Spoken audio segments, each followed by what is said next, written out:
Hello! Welcome into the Ride the Wave show. My name is Clay Archer. I'll be your host for today's show.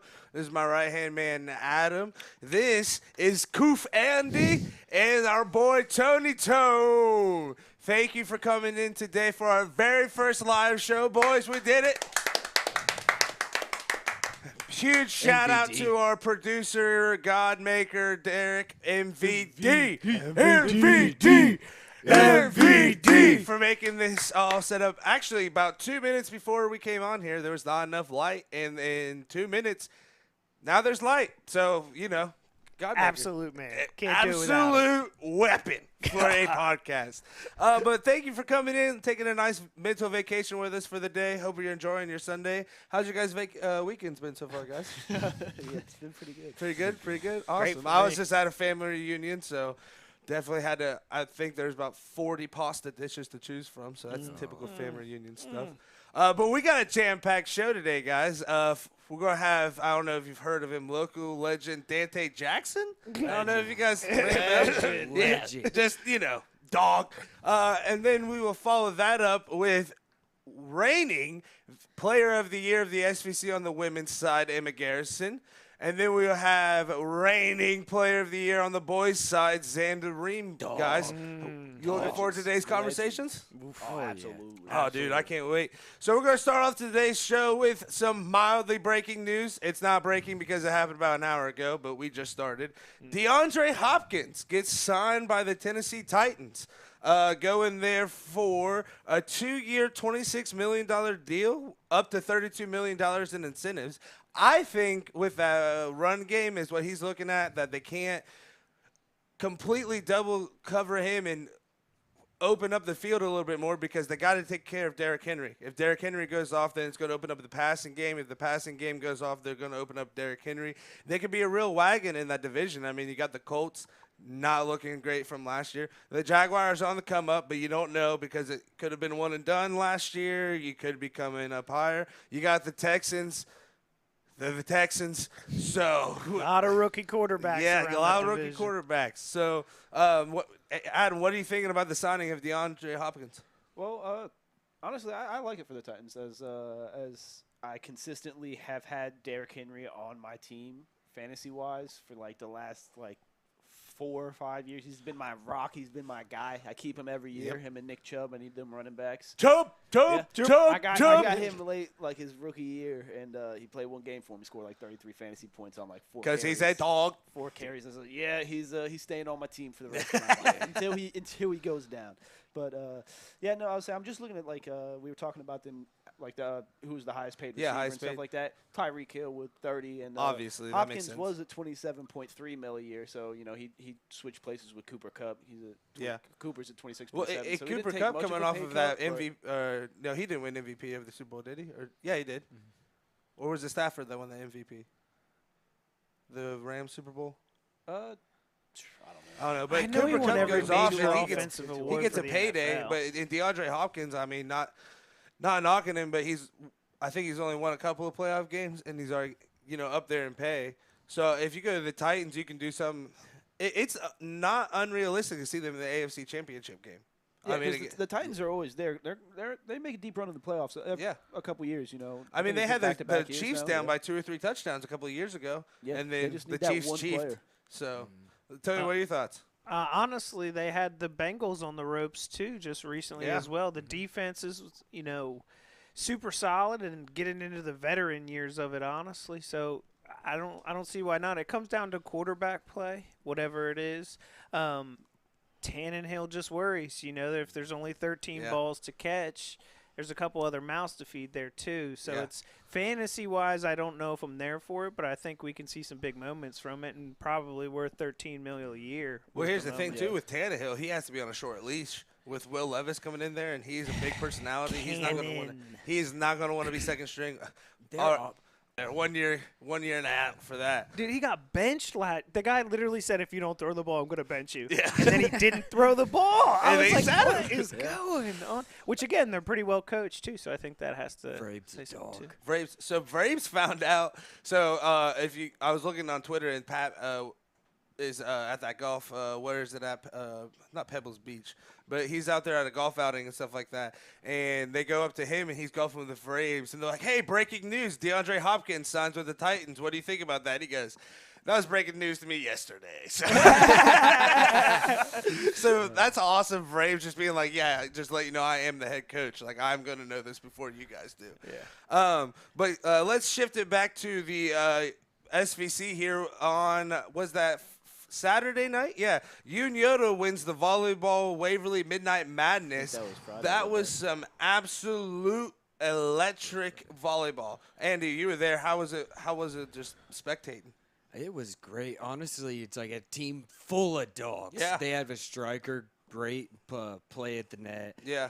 Chillicothe, going to be a problem. Southeastern was down. There's 2 games where Southeastern was down like 13-8, 14-8, and they're playing 15 straight, not win by 2. Southeastern comebacks and wins both of them. Southeastern. I love the grit. Dude, Southeastern is my dark horse this Yeah. year. Like, they had no quit in them.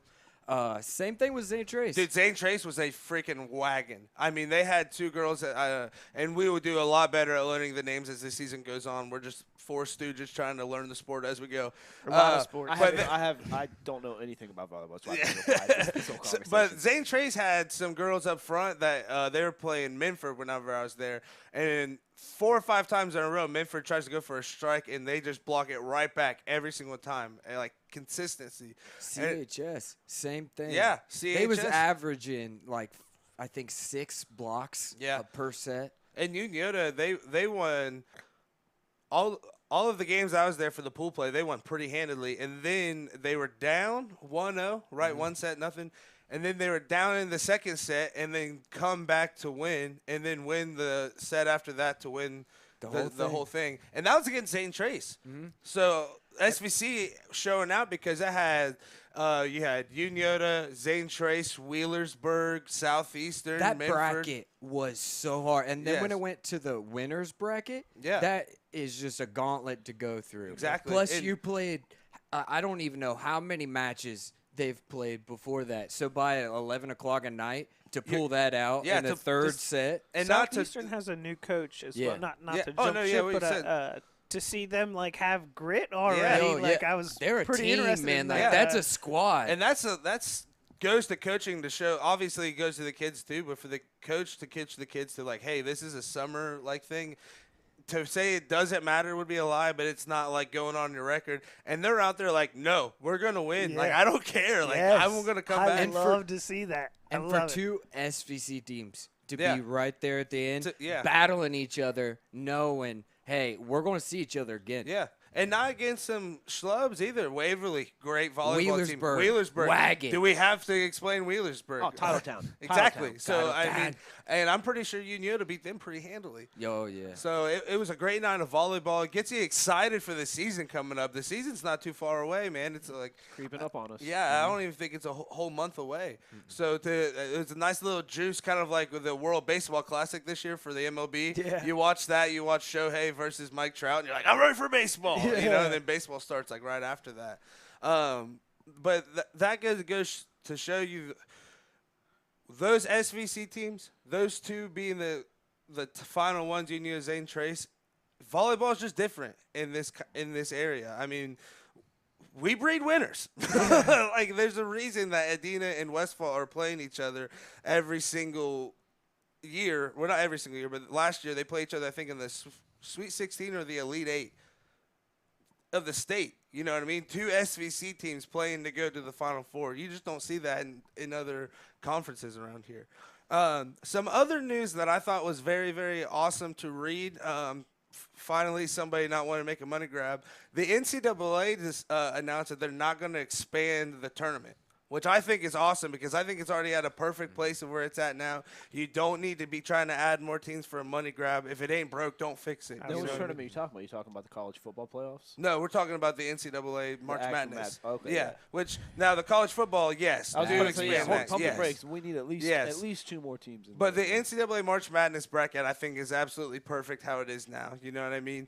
I completely agree because what are you going to add in there? Exactly. You know what I mean? It's like you're already molding it so the most quality teams are there. So if you're adding 4 to 8 more teams, you're adding should be bottom of the list. And right? I think with 2 16 seeds beating a 1 seed now, it's made it even more fun to watch because those 1 versus 16 seeds, you now know there is a chance that they win. It's been done twice. You know what I mean? And I feel like if you just expand on that, it's just going to be more of the 1 seed absolutely destroying whoever they play the first seed. And no one wants to watch that. You know what I mean? Like, even if you're the team that wins, I would say as a fan, if I was the 1 seed, as long as we beat the 16 seed, but it's a close game, I'd much rather watch that than just an absolute blowout. You know what I mean? 100%, of course. Yeah. It adds to the Cinderella story still, you know what I mean? It makes them still more exciting, more relevant. I want to see like a Duke Lehigh Valley. Those guys have been playing together for 4 years, so they're like a really, really good team. So I want to see that, but I don't want to see a team below Lehigh Valley play Duke, you know what I mean? If they were the best in their conference, I don't know that I want to see somebody else from that conference play Duke because, like you said, I think it'd be absolute blow. And I think it makes the lower conferences, their conference tournament, way more exciting because you got to win that to get in. If you make it to where you don't have to win that, you can maybe finish second, get in. I feel like it takes away from those as well. I wish I could remember the 2 teams, but there's a conference tournament this year where there's a team that they were supposed to win. They won the regular season. They absolutely dog-walked the tournament. They get to the last game. And I think it was either North Fork State or like Maine or Vermont. But they were supposed to win that game. They're up 10, right? This other team's like the lower seed of the tournament. They come back, beat them, and then go to the NCAA tournament. And that's just so much more electric because you didn't just make the tournament. You just took a team that was like the whole season. We're winning this. We're going to the tournament. To now our season's over because we lost the conference tournament. Yeah. You know what I mean? And it just electric. Yeah. So makes for a lot more good games. It does. It does. And that's why I say I'm glad that they took the money side out of it. They were like, look, obviously you get more teams in, you're going to make more money, more people are going to watch. But people are already paying to see this now. People are already wanting to see how it is. It's almost a perfect product. Why try and perfect something that's already seemed almost perfect? Yeah, I feel like it's already so hard for David to slay Goliath. Going and adding a bunch of more teams in there, you know, maybe taking like the 2nd or 3rd spot in some of those lower conferences instead of just making it the winner. It's just kind of like, hey, you know, you're making it impossible for the now 18 seed to beat whatever the they're trying to expand it to, you know. So exactly. Like, you're almost trying to take the Cinderella story out of it, and it's just kind of like that's what we live to watch. Yeah, absolutely. But you know, somebody that could probably help us talk about the NCAA tournament, make us feel better about it. It's probably a guy that went to McLean. He finished, I don't know, with 2,423 points. 1,014 rebounds in high school. He's actually one of 2 people in the state of Ohio to finish his career with 2,000 points and 1,000 rebounds. And I'll tell you what, the other person isn't LeBron. Gets a full ride scholarship to Xavier. Now the head assistant at Xavier, Dante Jackson. Hey, what's up, fellas? How we doing? Dante, how's it going, my man? Man, it's going great. It's going great. How you guys doing today? Oh, dude, we're awesome. We are ecstatic to have you, man. You say you're on a recruiting trip? I'm on the recruiting trail right now. I was in Atlanta all day yesterday. I flew up. I'm actually in Columbus today. I've got one more game to watch here at 4 o'clock. So I'm happy to take time out to ride the wave. Yeah, we appreciate you coming out. Thank you so much. Big honor. Seeing some good basketball lately then? Some good AAU games? I'll be honest with you. No, I'm not. it's that time of the year. Like some of these kids, man, they played like 100 games already. So it's like, more than anything, it's showing support. We've got a couple kids committed, and a couple kids we're trying to get to commit. So just showing face and being there more than anything. That's awesome. And you guys actually had a nice little run this year yourselves in the NCAA tournament. Made it to the Sweet. What was that? Yeah, we brought it back. We brought it back. It had been a couple of years since we had gotten to the tournament. Coach Miller returns to Xavier. Yeah. And you know what? We finally got back to the big dance. Heck yeah. And you talk about Coach Miller. I want to say you get to a chance to play with Coach Miller, starting point guard in the NCAA tournament, no big deal. And then he returns, and you get to be the head assistant under him. What's it been like going from player to coach under somebody that looks like you deem a lot of respect with? Yeah, you know what? It's been really neat.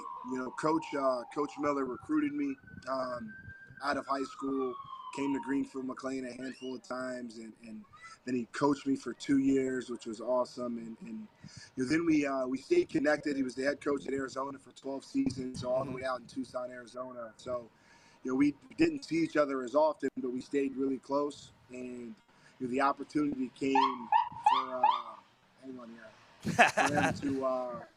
for him to come to Xavier, and it just so happened that I was here, and fortunate that he kept me. Yeah. And you know what? He actually calls it the trilogy. He recruited me, he coached me. Now I'm a part of his staff. So nice. I love it. So I want to go through the recruiting experience. It's obviously you weren't just recruited by Xavier coming out of high school and stuff like that. And it seemed like, scoring 2,400 points, having over 1,000 rebounds didn't affect you a whole lot. Well, how do you manage? You know the recruiters are in the stands, but you got to put on a show. How do you block out all of that and just go out there and dog like you do or did? Yeah, listen, like the only thing I really cared about at the end of the day was like whether we won or lost. Hell yeah! I think the numbers. You know, the numbers are cool. I love to hear people talk about John Diebler and I on the points rankings, or whether it's I pass Bob Huggins or whatnot. Like that's awesome. Yeah. But I'm actually more proud of the 85 or I think it's 87-12 record we had during my high school time. 20-0 your senior year. Right. Literally perfect. 20-0. Yeah, we were good. We actually had a really good team. Played for a good coach. I'll be honest with you. How was it like playing for Van Meter? It was awesome. Yeah. Now, I've heard some horror stories, but I've heard some good stories. I was going to say, I hope this doesn't go too viral. I actually hated the guy. But I mean that with now that I'm a coach, it's kind of come full circle because his discipline, his accountability, his directness, it's exactly what we all needed. Mm-hmm. And now it's like I'm doing that to players. Yeah. I'm sure they hate me. So hopefully in 10 or 12 years they'll circle back and be like, man, Jackson wasn't too bad. But Coach was great. I say this and I mean this wholeheartedly. I think he was the best coach I've ever had. He held me accountable. He didn't treat me any different than anybody else. And so I take a lot from him. I got to experience some of his coaching tree with Coach Shoemaker, Dave Shoemaker. He was my coach in high school. And I can tell you he was like that too. He was awesome, but God, did I hate him pretty much the entire time I played for him. But now we're like best friends. And kind of like you said, on a way lesser level, I've coached the JVs and I get what you mean by you want them to hate you because of the love. You know what I mean? I hated Shu, but now I would take a bullet for the guy. So, and it's so tough love was definitely something that he picked up from Van Meter for sure. No doubt. I think that's one of Rick's best traits. Yeah. So Dante, I got one of your biggest fans here. His name's Andy Bellon. He want to ask you a question real quick. Yeah. You said all along your coaching career and playing career that you still remember the McLean groaning with every make and miss.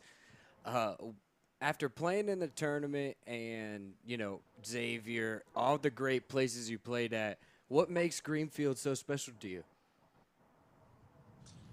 That's a great question. I'll tell you,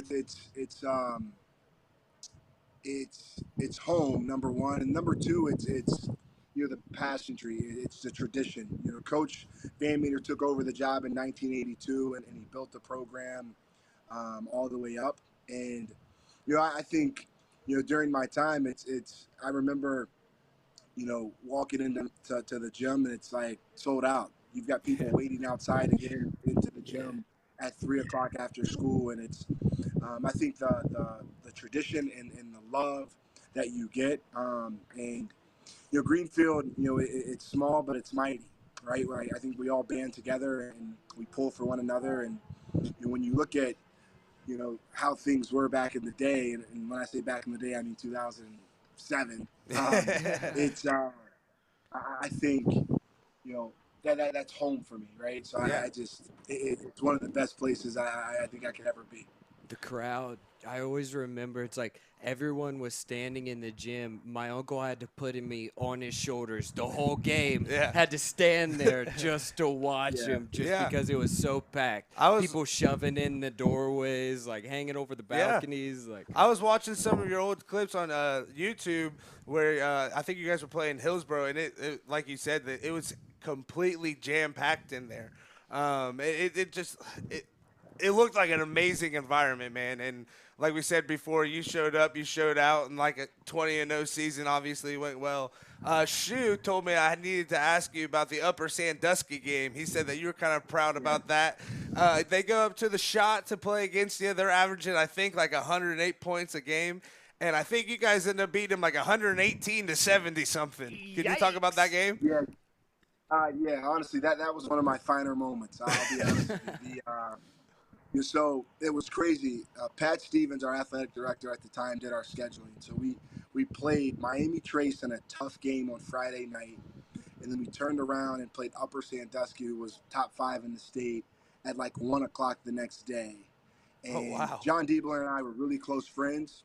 I knew he was averaging 40 points a game. They were average over 100, and I think we ended up beating them. I think it was like 112 to 75, and I don't say this to brag, I really don't, but it's really one of the games that I remember at 41 points, 21 rebounds, and like 15 assists. Oh, bro! Let's go! Yes! Absolute weapon! That right there, that game was one of the games that I thought really put our team kind of on the map, because we didn't get a lot of respect being from Southeast Ohio. Right. That's what we're here for. All we did was, shuck corn and shuck corn and beat ass. And bucket out of corn. We're all out of corn. All out of corn. You can hold this L though. Yes, sir. Shuck these L's. So no, but that was awesome. I mean, playing John and I remember it because I kind of had a chip on my shoulder because Ohio State recruited me, but they didn't necessarily offer me. Right. And so a chance to go up there and play a kid that they actually recruited over me was fun. Yeah.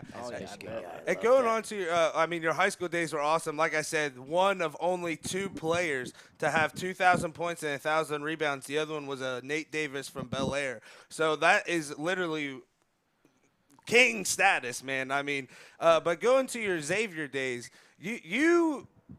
so obviously you're an amazing athlete in high school. You're doing amazing. You go to Xavier. You work your way to be the starting point guard your freshman year. And actually, against Georgia, I think it was in the second round, you hit the go-ahead 3 with like 7 minutes to go. And pretty much from then on, you guys took off. So you're a huge part of that season's run.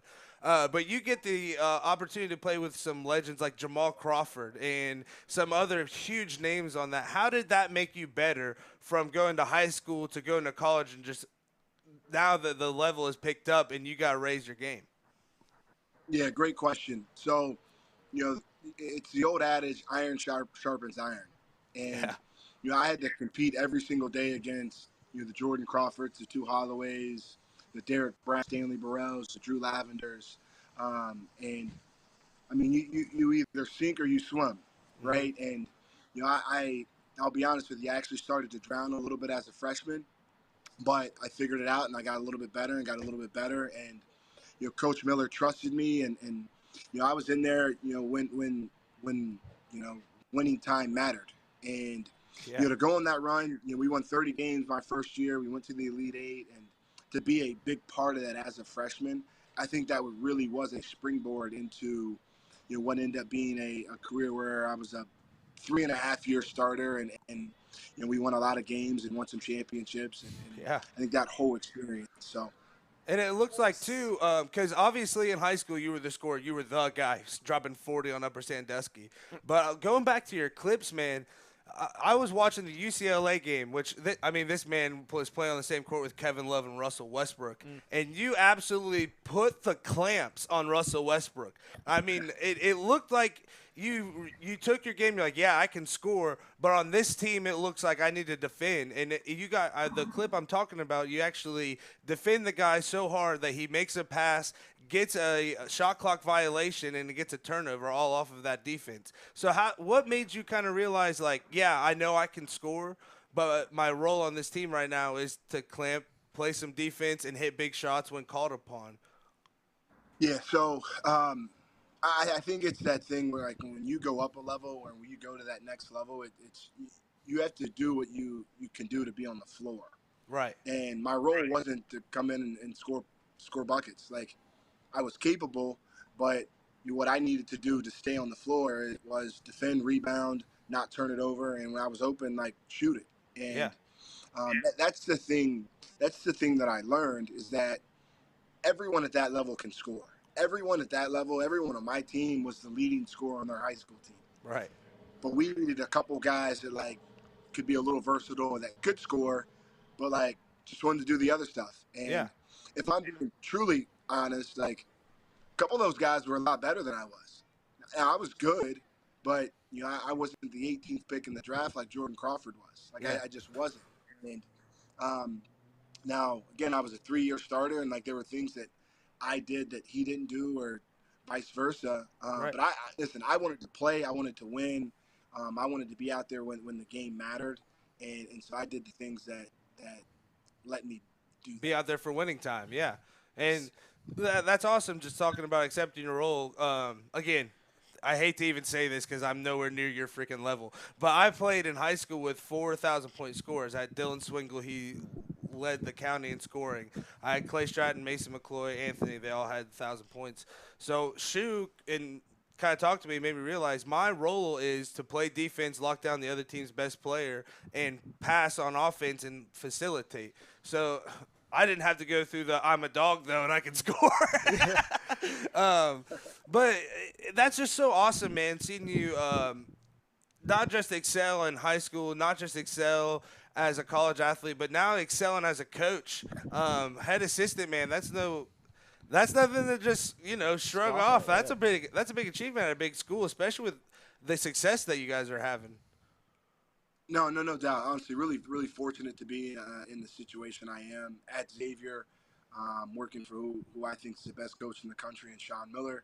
Heck yeah. But also being able to not deviate too far from my roots, from home. Yeah. Being an hour and a half from home, and I think the recognition of maybe what I've done, maybe not necessarily my name so much, but, like, man, he's from Greenfield, Ohio. Like, he did this, he did that, and I think that's really cool. Yeah. And so, fortunate to be at Xavier, looking to continue to climb up the ladder and hopefully become a head coach one day. Hell yeah. I know, hey, Dante, again, thank you for taking time out of your day, man. You have no idea. We appreciate this so much, just getting to talk to a guy like you. I want to get one more question for you before you get out of here. We have two reigning Player of the Years coming on for the SVC. One on Emma Garrison for the girls. One is Xzander Ream. He's for the boys going off to college. What would be something that you would wish when you were in high school someone would tell you what to focus on to become maybe like a better player and stuff like that? I think that's a really good question. I think first I'll say this. Like, they have to make sure that they enjoy their time right now, because in a lot of ways it's not political, or maybe it is a little political now, but it's more of a business the higher you go. Yeah. Right. And so enjoy the time with their team, enjoy the time with their friends, because I'm sure they've grown up with all their teammates as friends and sleepovers and all that stuff. So enjoy that. So that's number one. Number two, it's I think the biggest difference for me is like I was weak as hell when I got to college. Like I thought I was strong. I thought I was like, but I went.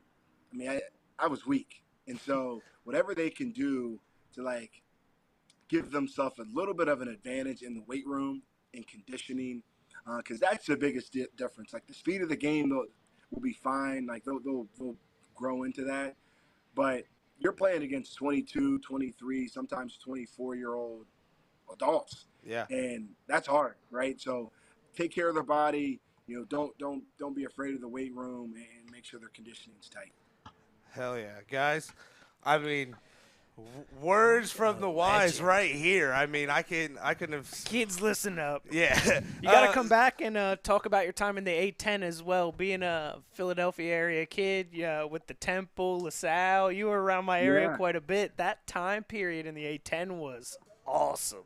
Like, it was elite. It was elite. Temple was really, really good. I would compare it a lot to the Southern Ohio basketball because, like, LaSalle, Temple, those schools, and St. Joe's especially, like, aren't necessarily massive schools to the United States, but their fan bases are just like around here. Like, they're serious. Philly fans. Oh, yeah. It's what they got. And I think the familiarity that you have with one another, obviously you have the Big Five out there. You've got Dayton, you've got Xavier over in this area, even St. Louis to a degree. So it's like, it was big time. Fellas, I would love to come back and ride the wave. Got to. Hell yeah. Hey, we heard it here first. Yeah. Hell yeah. Hey, Dante, I know you're on your recruiting trip. Again, thank you so much for coming on. We can't wait to have you again. Ladies and gentlemen, the leading person in points, rebounds, assists, steals out McLean, Dante Jackson! Hey. That's every stat that matters. Thanks for coming on, my man. Hey, fellas, how about this? We've got a season coming up. I want you guys to reach out to me. Get you guys down to Cintas for a game and experience it in first person. Let's go!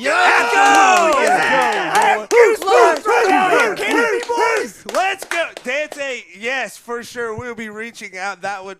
Shouldn't have done it on camera. Hell yeah. I got love that. Hell yeah. Everybody, the legendary Dante Jackson. What a dog. Thanks for coming on, man. Appreciate you guys. Thank you. Appreciate you. Later, guys. Later.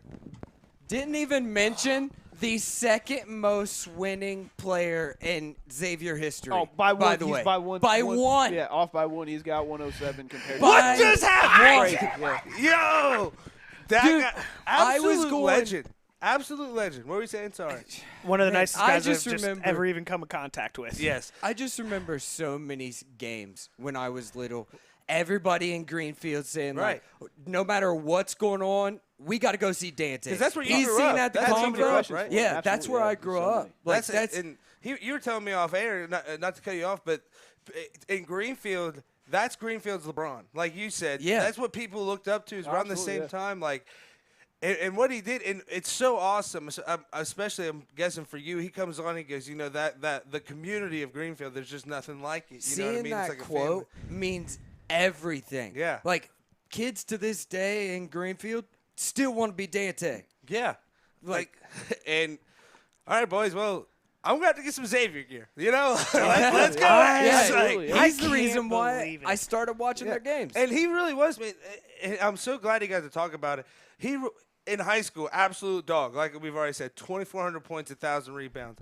For him to go to college and be like, all right, I don't give a crap how I'm getting on the court. I just want to be on the court. You need somebody to lock down the other team's point guard. Russell Westbrook, who goes to be a dog in the NBA, I mean, he locks him down in the tournament. You know what I mean? To go from an absolute scoring legend to I'm just going to be the dog, I mean, it just speaks volumes to him as a person. Humble. You know what I mean? You have to be so humble and to sit there and say, hey, everybody was the best player on their high school team. It's like, that's great advice to somebody. Yeah. He He said right now. won some games. He's Yeah. a 4-time champion at Xavier. He's scored over 700 points there. Went to an Elite Eight game, you know what I mean? Yeah. 3.5-year starter won some games. Yeah. Won a lot of games. Yeah. And you know what he said? It's awesome what he said. I came in. I was too weak. I wasn't good enough. And then he just put his head down, was the starter for the last 11 games, and then on Put his that head Elite down and Eight got run. to work. Yeah, I mean, he was just didn't like, put his "Here head we go." down out of being sad. He put his Yeah. head down to grind. Yeah, He put his that's head what I to the mean. Like, he was like, grindstone, all right, I'm just going to bulldog. I'm just Yeah. going to get better. I'm going to get better. And I think, he touched on it. And, again, I am never, ever comparing myself to this legend. But having a coach from Coach Shu coming from that coaching tree, I could kind of get what he meant from Van Meter, where Coach, he's tough on you, but it's not I'm degrading you. It's I know you can do better than what you're doing, and it's making me mad. Like, why aren't you doing what you're capable of doing? And it's eye-opening. A coach told me a long time ago is that you should hate me a little. Yeah. All the time. Yeah, because if you love me, then you're not going to really, play hard for me to do the little things. Because if you hate me just a little bit, and in Coach Shu's words, you got to think that your coach is going to punch you in the back of the head just fear a is little fear is bit. the best motivator. You gotta have that That's fear. what it's all Yeah. about. Yeah, it's absolutely the best motivator. And because when Shu comes into Pay Valley, not to shit on us a little bit, but we were a mopey program. We hadn't done anything since '03, and that was Drew Bob just willing us to something. Shu comes in and completely changes the culture of you can love me, but you got to be scared of me. Like you said last week, I can't make you hate to lose, but I can make you hate what happens to you when you lose. And that's something that he got from Van Meter, from Huggins, and Personally, I think one of the biggest things that a coach has to struggle with is the getting the losing mentality out of somewhere that's losing. Exactly. Like I said, TJ Carver down there in Vinton County has done something like that, and it was just for so long. It 1-9, 1-9, 1-9, 1-9, and then you get a guy like that just changes the attitude everybody has, and that's like one of the biggest things. I feel like Huntington and Adina is starting to do that same absolutely, thing. yeah. Adina just got that football coach that's coached at I can't name him either off the top of my head, but it was collegiate level Yeah, and it was and like semi-pro. Yeah. And Unioda actually, you being from Vinton County can kind of attest to this. Unioda wasn't always the greatest football program. I think before Metzger, when Hartsock was in school in '99, that was when they were good.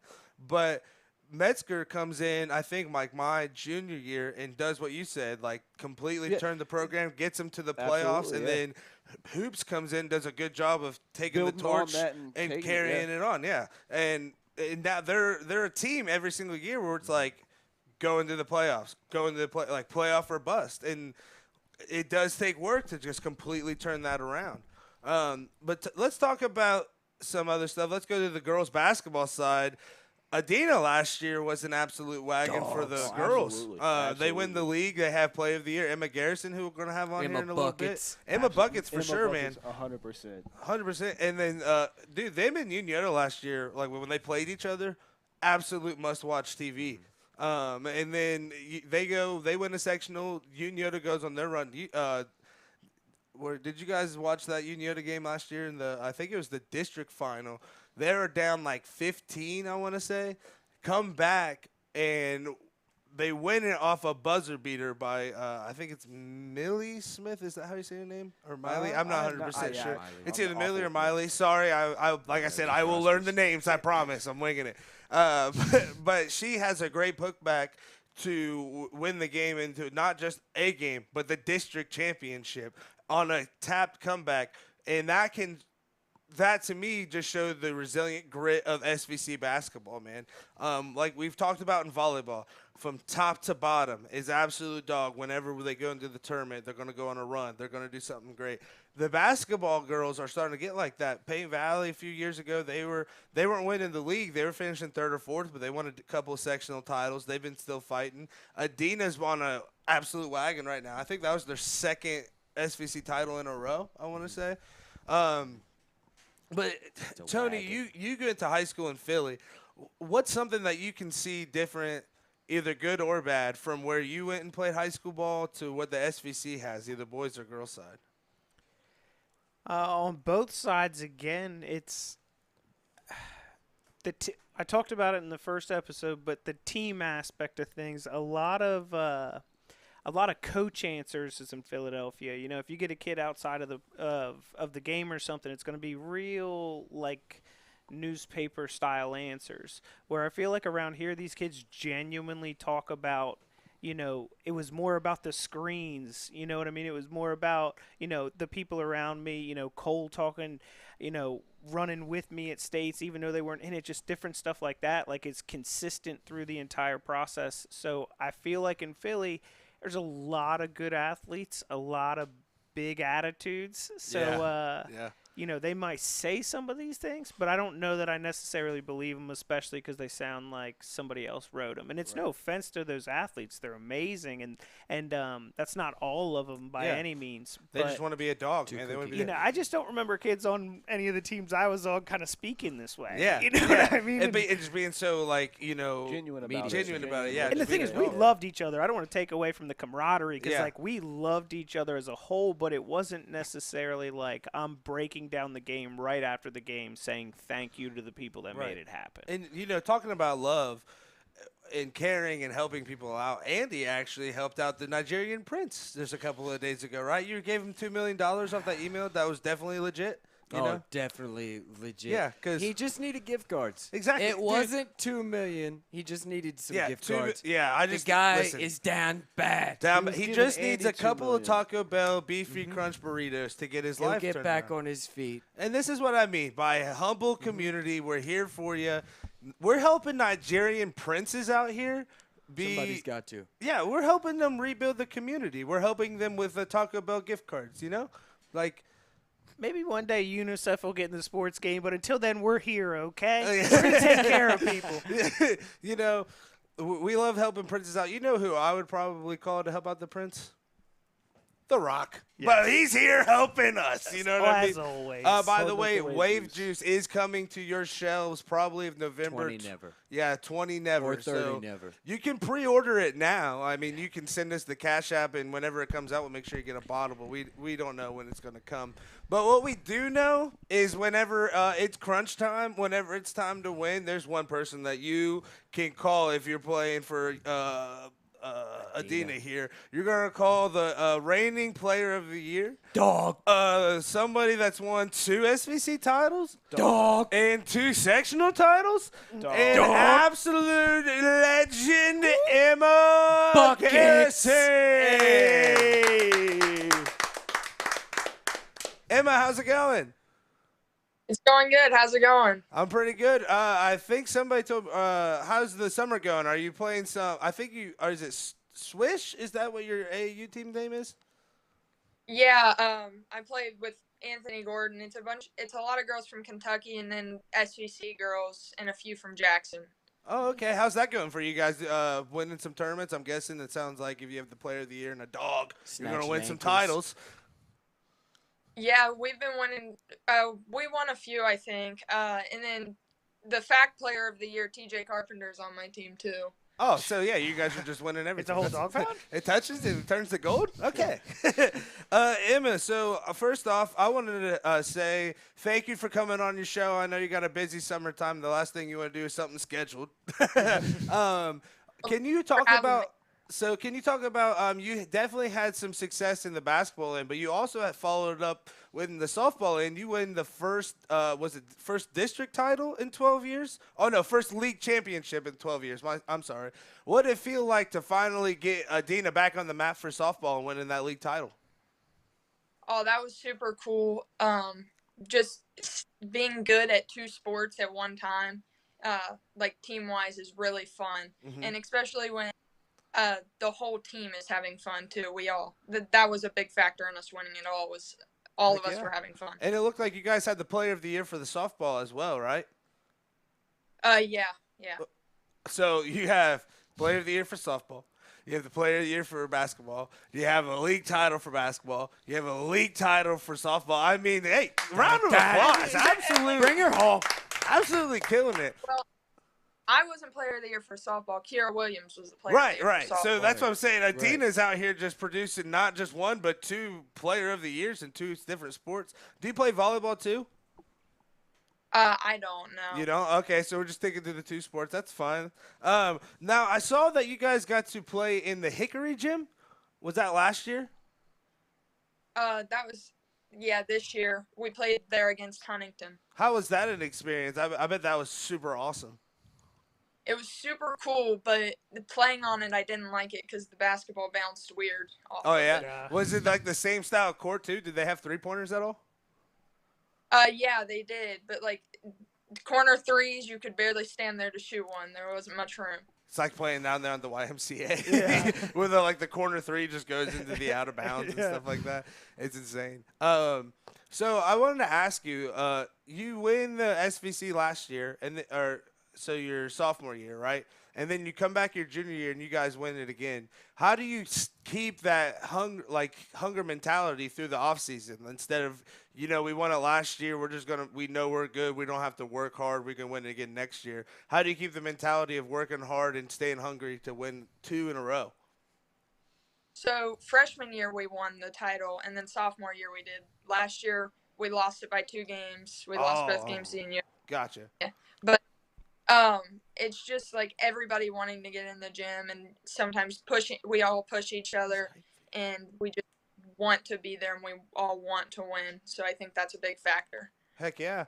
And looking at your highlights here, I mean, you're just a freaking scorer, an absolute. Walking I'm just going to say It be was real ready fun to at the watch end of these this highlights. video because I get super hype at the fake pass. That poor number 3 is just so lost. Absolutely, and like she's not just scoring on you. I saw one on your huddle. You had a pass from almost like half court from Southeastern through like 4 players to your teammate under the hoop. How do you keep your game so balanced on scoring, passing, rebounding? How do you stay completely fulfilled with that? Well, rebounding, it's just like the want to get the ball more than everybody else and everything. And the passing, just I like to make a nice pass more than I like to make a nice bucket. Hell yeah. I think that love pass is very nice. So I think me wanting to make that pass is just why I'm so good at that. And then scoring, I work a lot on every single move that I do in a game. Heck yeah, and it looks like you have a good feel for it too. Like I saw a couple of times, you have the ball and the double team's coming, but it's not quite there yet. But you can kind of feel it's coming. You find the open teammate. How do you have? I know you have to have a lot of trust in your teammates to give up almost what's a certified bucket in you, but hitting them wide open.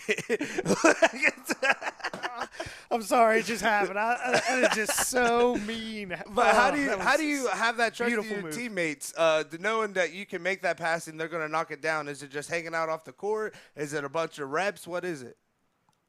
I think it's a bunch of reps and hanging out off the court, and then just I have trust in all of them that they're going to do something good with the ball. Like, for example, Caroline Corcoran, in practice, I feel like she's maybe made about 4 threes in practice in front of me, but almost every time I passed her the ball at the 3-point line this year, she made the 3-pointer. Let's So go. it's Go. Put the trust in them. Yeah, Gamer. It has to have a mental effect too, because whenever the leading scorer of the team is hitting you wide open for a bucket, it's almost in your brain saying, "Wow, they trust me to hit this." Now, in my case, I broke that trust every single time, but it seems like in her case that her teammates are just showing out.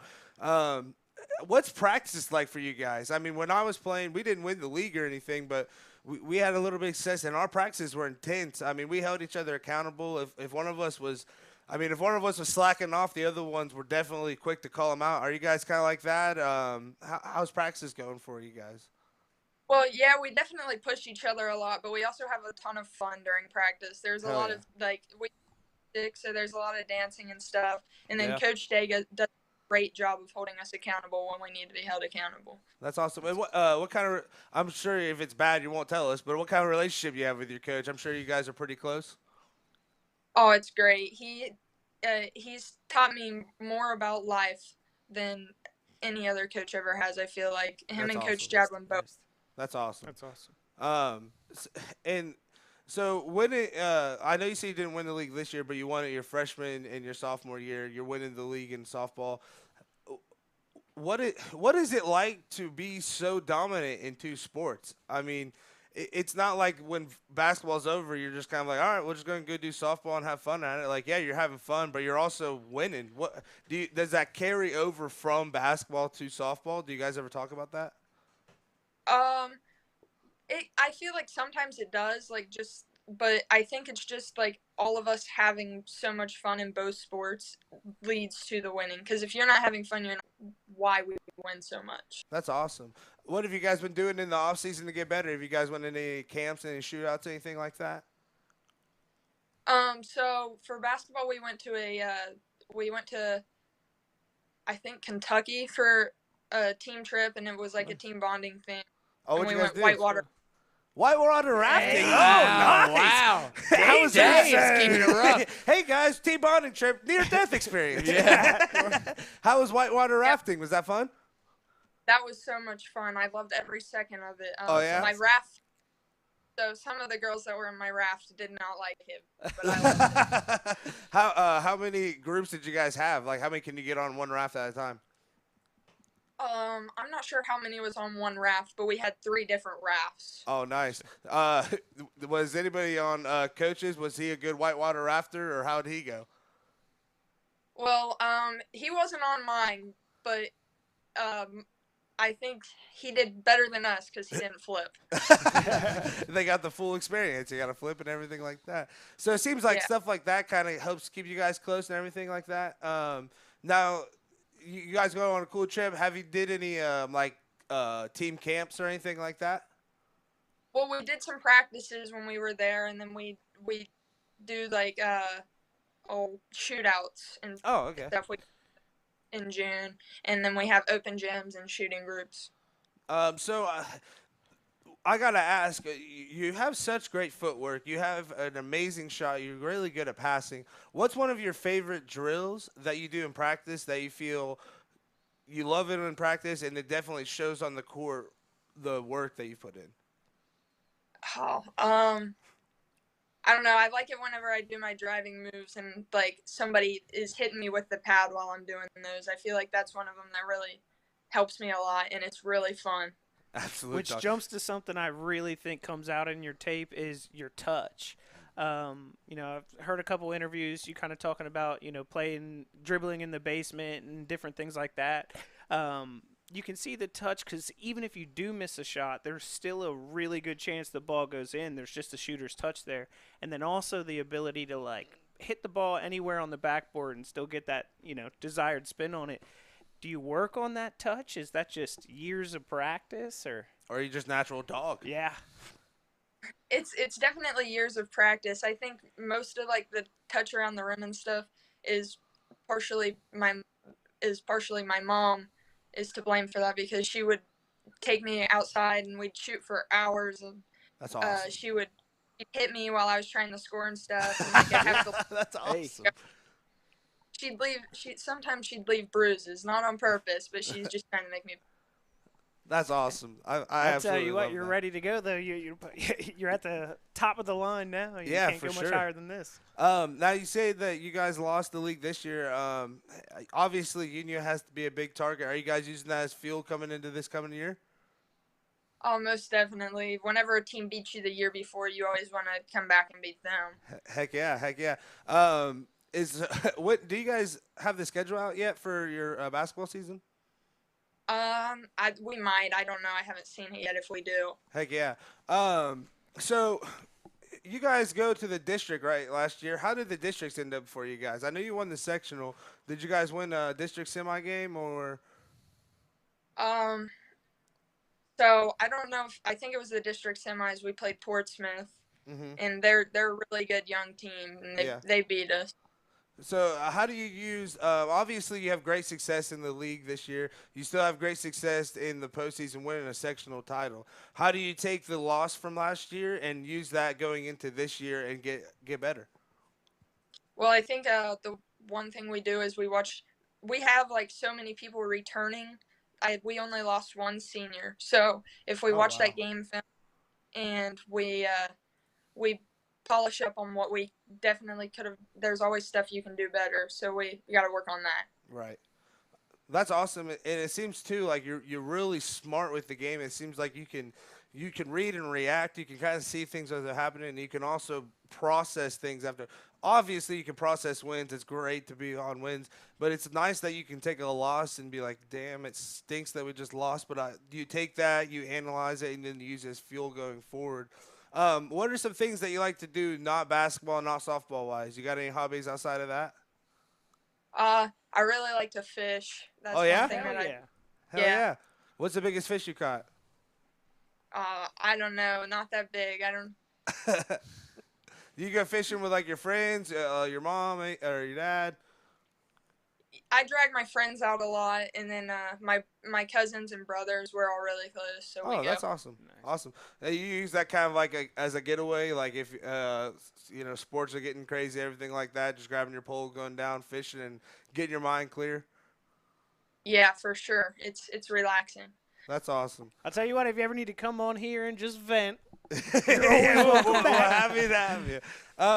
So I want to ask you, you're player of the year this year, right? Obviously, you're going to have the target on your back.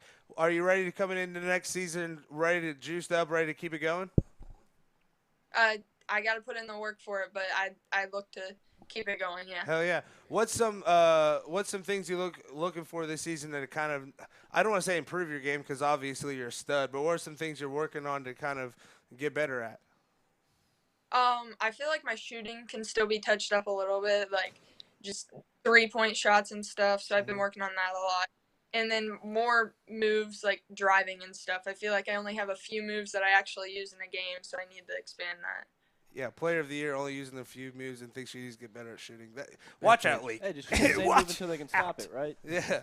Well, Emma, it was absolutely awesome to have you on. What's your outlook for the rest of the summer? You got any big summer plans coming up? Going to Kings Island? Any vacations or anything like that? No.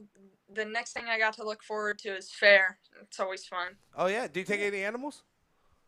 No, I just go down there and hang out with my friends and Heck stuff. yeah. Hey, so whenever you get to the fair, obviously you're getting some fair food. What's the first thing you're going for? The teriyaki chicken and rice. Oh, I'll take 6. I was about to say that is okay. And then you gotta get a drink. What are you getting a drink to wash it down with? Probably either a sweet tea from the taco stand. Okay. Or water. Yeah. Everyone in I love Ross the County selections. Yes. knows. Elite Yes. selections. Hey, elite on the basketball court, elite on the fair food. Emma, again, we're so glad that you got to take a little bit of time out of your day to talk to us four idiots. You were absolutely awesome. You're an absolute weapon on the court and on the field. And we look forward to seeing you this year absolutely kicking some butt.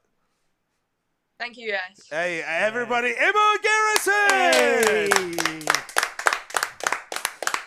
Awesome. Works on Absolutely our shooting. awesome. Yeah, work on A her shooting. spinning 363. And then Is she's what like, she has in her highlights. she's I like- think I need to work on my moves and my Guys, shooting. So I think I need to work on being better, but you're the best. I know. That's Her highlight tape was real fun to watch. dude, it was, and that's what I was trying to say. Like, it was awesome. Like you were saying, she has like Real these high great. basketball IQ. Yes, she has all these great shots, and she touched on it. That pass she makes, man, it's a one-handed pass through like 4 people all the way down to the bottom. You don't normally see kids as I think she's a junior, senior, have that kind of basketball IQ, have that kind of court vision, kind of have that kind of awareness on what's going on and stuff like that. And that's normally things like kind of like Dante said, you learn whenever you go into college going up against other dogs. Well, and it looks like Day is really building something there at Adina with women's basketball. Ever since he came in, I feel like the program's picked up.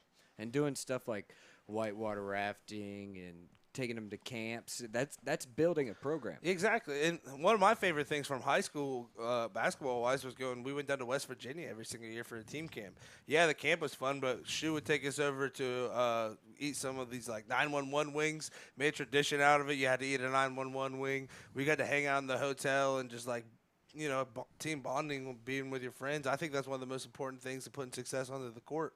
Yeah, say Combs would always take Vinton County up to a few times when I was like I think it was like my sophomore or junior year. They took everybody up to like Michigan State. Oh, That's where yeah. they went, yeah. And I think it's cool, too, to take him somewhere. Like, I know a lot of teams go down to OU, which, I mean, that's easy. If that's what you can do, that's what you can do. But I think it's cool to take him out of state, too, because some kids around here, they might never travel. leave Ohio if you don't do that. So it's, if anything, it's experience for them. And what I want to harp on is what she said was her coach has taught her so much more about life than he has basketball. And that's when you have a good coach in the program. Well, that's what absolutely. you said about relations. Exactly. And that's what he did. I learned so much about life with coach rather than just basketball. I'll never forget, I quit the basketball team after my sophomore year. Shoe pissed me off, imagine that. And so I decided to quit. And then I just had like this huge breakdown one day. I wanted to join the team, and I showed up on his doorstep. I was literally in tears, and I was knocking on his door, and he answered the door. And I was like, bawling my eyes. I was like, Coach, I just want to join the team, blah, blah, blah, blah. And he didn't answer anything like that. He was just like, what is wrong? And I was like, I just kind of told him what's going on. He goes, well, first you're going to come to my house. We're going to sit down. We're just going to talk, and then we can talk about the team. And that's kind of seems like the kind of coach they have out of Dina. He's like, I don't care that you had a bad game. What happened at school today? Did you have a good day? Like, what's going on in your mental? And that's just a huge thing, especially nowadays in sports. And Day's been there at Adina, too, as an assistant. Yeah. So I think he was with the boys, too, Yeah. right? Yeah, Yeah. So he's kind of seen them on both kinda sides. like When you coached have the somebody middle that's a player of the year, that's what you hope that they start doing is, sharpening the other parts of the person. Right. You know what I mean? And having a player of the year on softball, too, proves that they definitely have the athletes there. Yeah. And it sounded like, she said they were going to win the league. They're on the cusp of it, but I think just as she said, a couple of games that they got them there for them to lose the league. So that might be a bad thing for the rest of the league going into this year. You have a team that's won the league 2 years in a row. Then they get dethroned, but they pretty much all come back. And they're all a year older. Yeah, It's so really it's going to be fun because the matchup this year of Unioda versus Adina is going to be – Adina's going to be that veteran seasoned team. Unioda is completely fueled by now sophomores. I mean, they got – I don't want to keep saying her name because I'm sure I'm saying it wrong, but it's either Millie or Miley Smith. She's an absolute weapon. She's like – whenever we're talking about the travel baseball, that's what she does, but with basketball. So the season ended a week later. She was in, I think, California playing with her AAU team in like a tournament. So like it's just absolutely year-round. Maggie Holbert, she's the exact same way. I mean, the basketball ends, and they don't go to softball. They don't go to tennis. They don't go to track. They're going straight into basketball, which double-edged sword. I'm one of the old school guys. Whatever season it is, that's my favorite sport. You know what I mean? Football's my favorite sport in the fall. Basketball's my favorite sport in the winter. Softball's my favorite sport. Actually, softball really is kind of becoming my favorite sport. Do you guys watch that on the college softball? That was great this year. Dude, that stuff is Oklahoma electric. is a wagon. Dude, for last real, year. Oklahoma is amazing at softball. And not this year, the year before last. James Madison made a nice run. yeah. It had me all types of hype. Hey, James always wanted to Madison, see James you know, Madison do good. because you went to James Madison, right? Yeah. So we had Not successfully. Not successfully, he says. No, we had Anthony Humpty Hitchens. He went there from here. He went to Akron. Didn't like Akron. From my case, would probably be Dan Brott, so he'd be the second Ross County person not to like that. But then he goes down to JMU, and I think had some success there. I don't know if they made the tournament or not. But going back to softball, like, it's just different, man. Like, you go to a baseball game, high school's a little different because it's, you got parents that are a little bit more out there, a little bit more spoken, like getting hyped.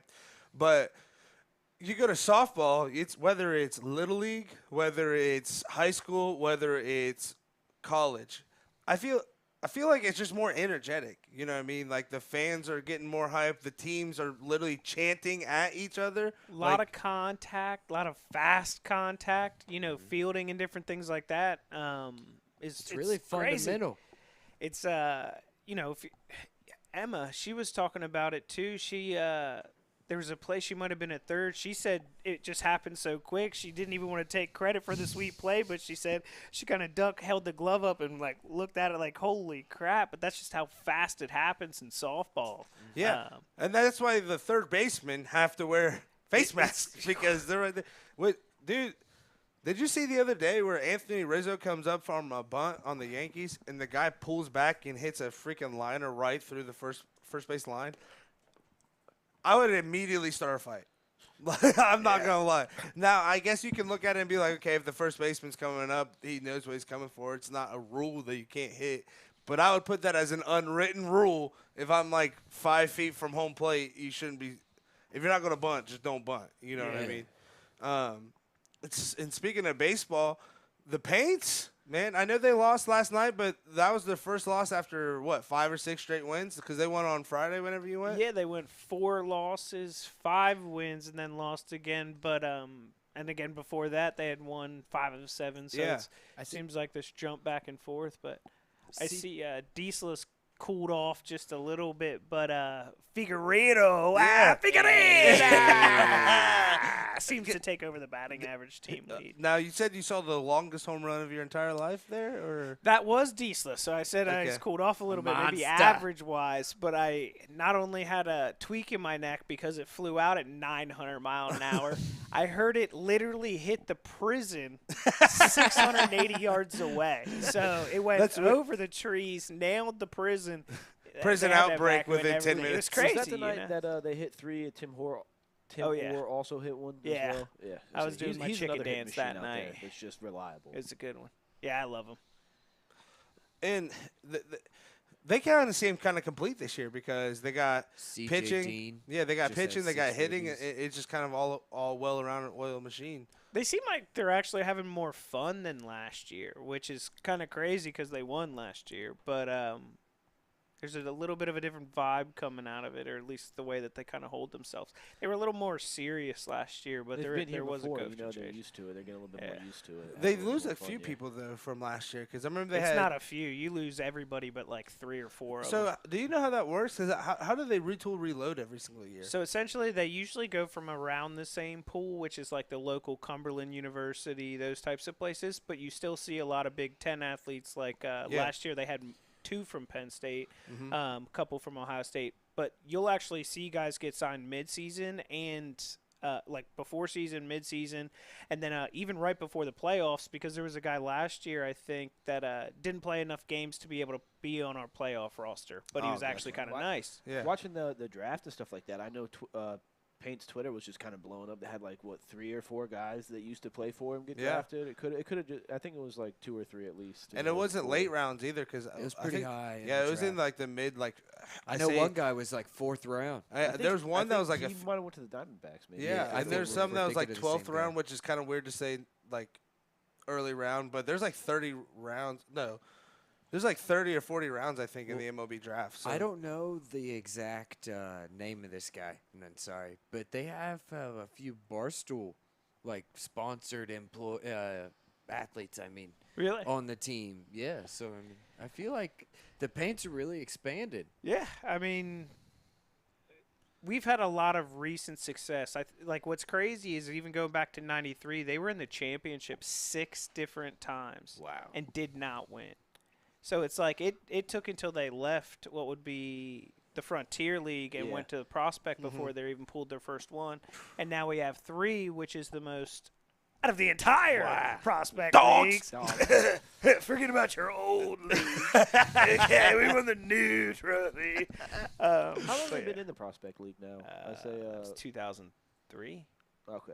I could. No, it's been later than that because they were still the Frontier League? Yeah, they're still the Frontier League where they're getting paid up until I was in like 5th or 6th grade, so that probably been around like 2007. Yeah, now they get a rubber band ball and a VHS of Titanic. But going back into the SVC guys, the boys last year, they had a great run SVC-wise. I think Zane Trace, they go on, they win the league. I think last year was a gold ball for 14 them. and 0, I think. Yeah, which sucks because they won it on a court that is near and dear to my heart. I had to be front and center for that. Wasn't super excited about it at the time. 09 was that, by the way. 09 was whenever they switched over to the other one. Xander was dog. Yeah, but yeah, so they got that. Zane Trace stays on top like they always are. Payne Valley has a nice little run, but it seemed like the league was it's kind of weird to say this for a gold ball league, but it seemed like the league was really close in the games wise. You know, Zane Trace, yeah, they win the gold ball, but a lot of those were hard fought wins.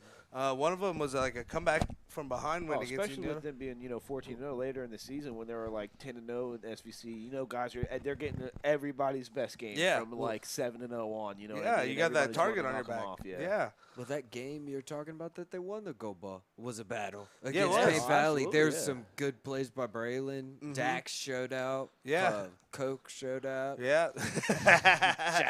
But then, the district player of the year, the SVC player of the year, the absolute dog, the single game scoring leader of Zane Trace with 45 points. He showed out to win the gold ball for the SVC Zane Trace. Xzander Ream! With the dogs running in.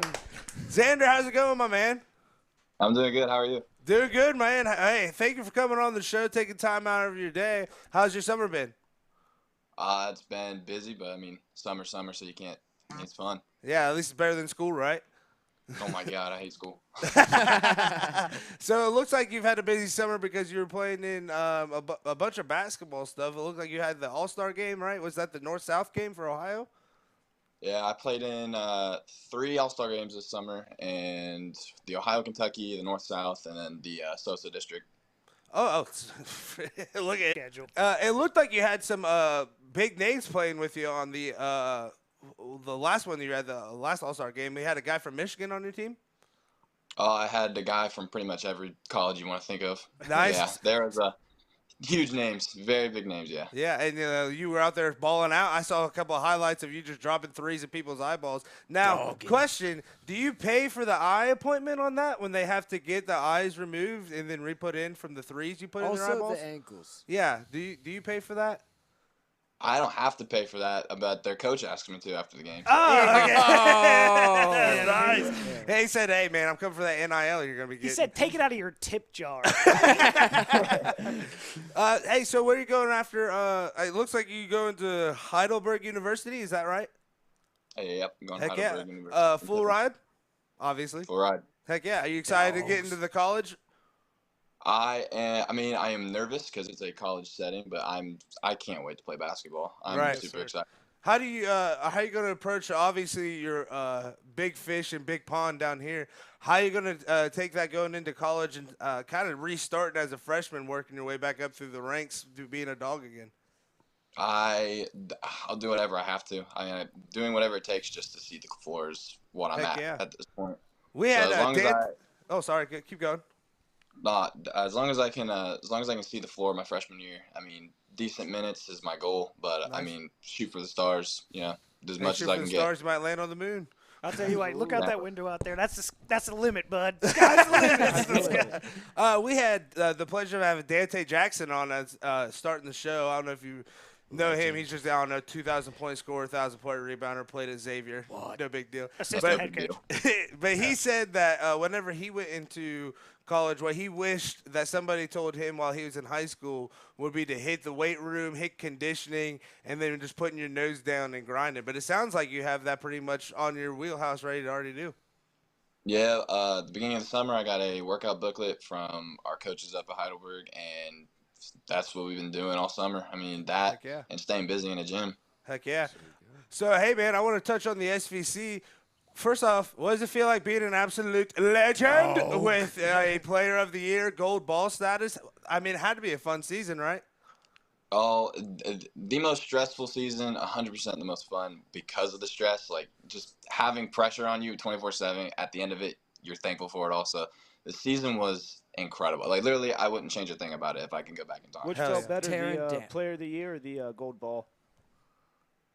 Oh my gosh, player of the year and gold ball. I mean, gold ball was really what we wanted, but once player of the year hit me, I mean, dude, that was all I worked for all 4 Yeah. years of my high school. So Congratulations. Yeah, and you put in the work too, man.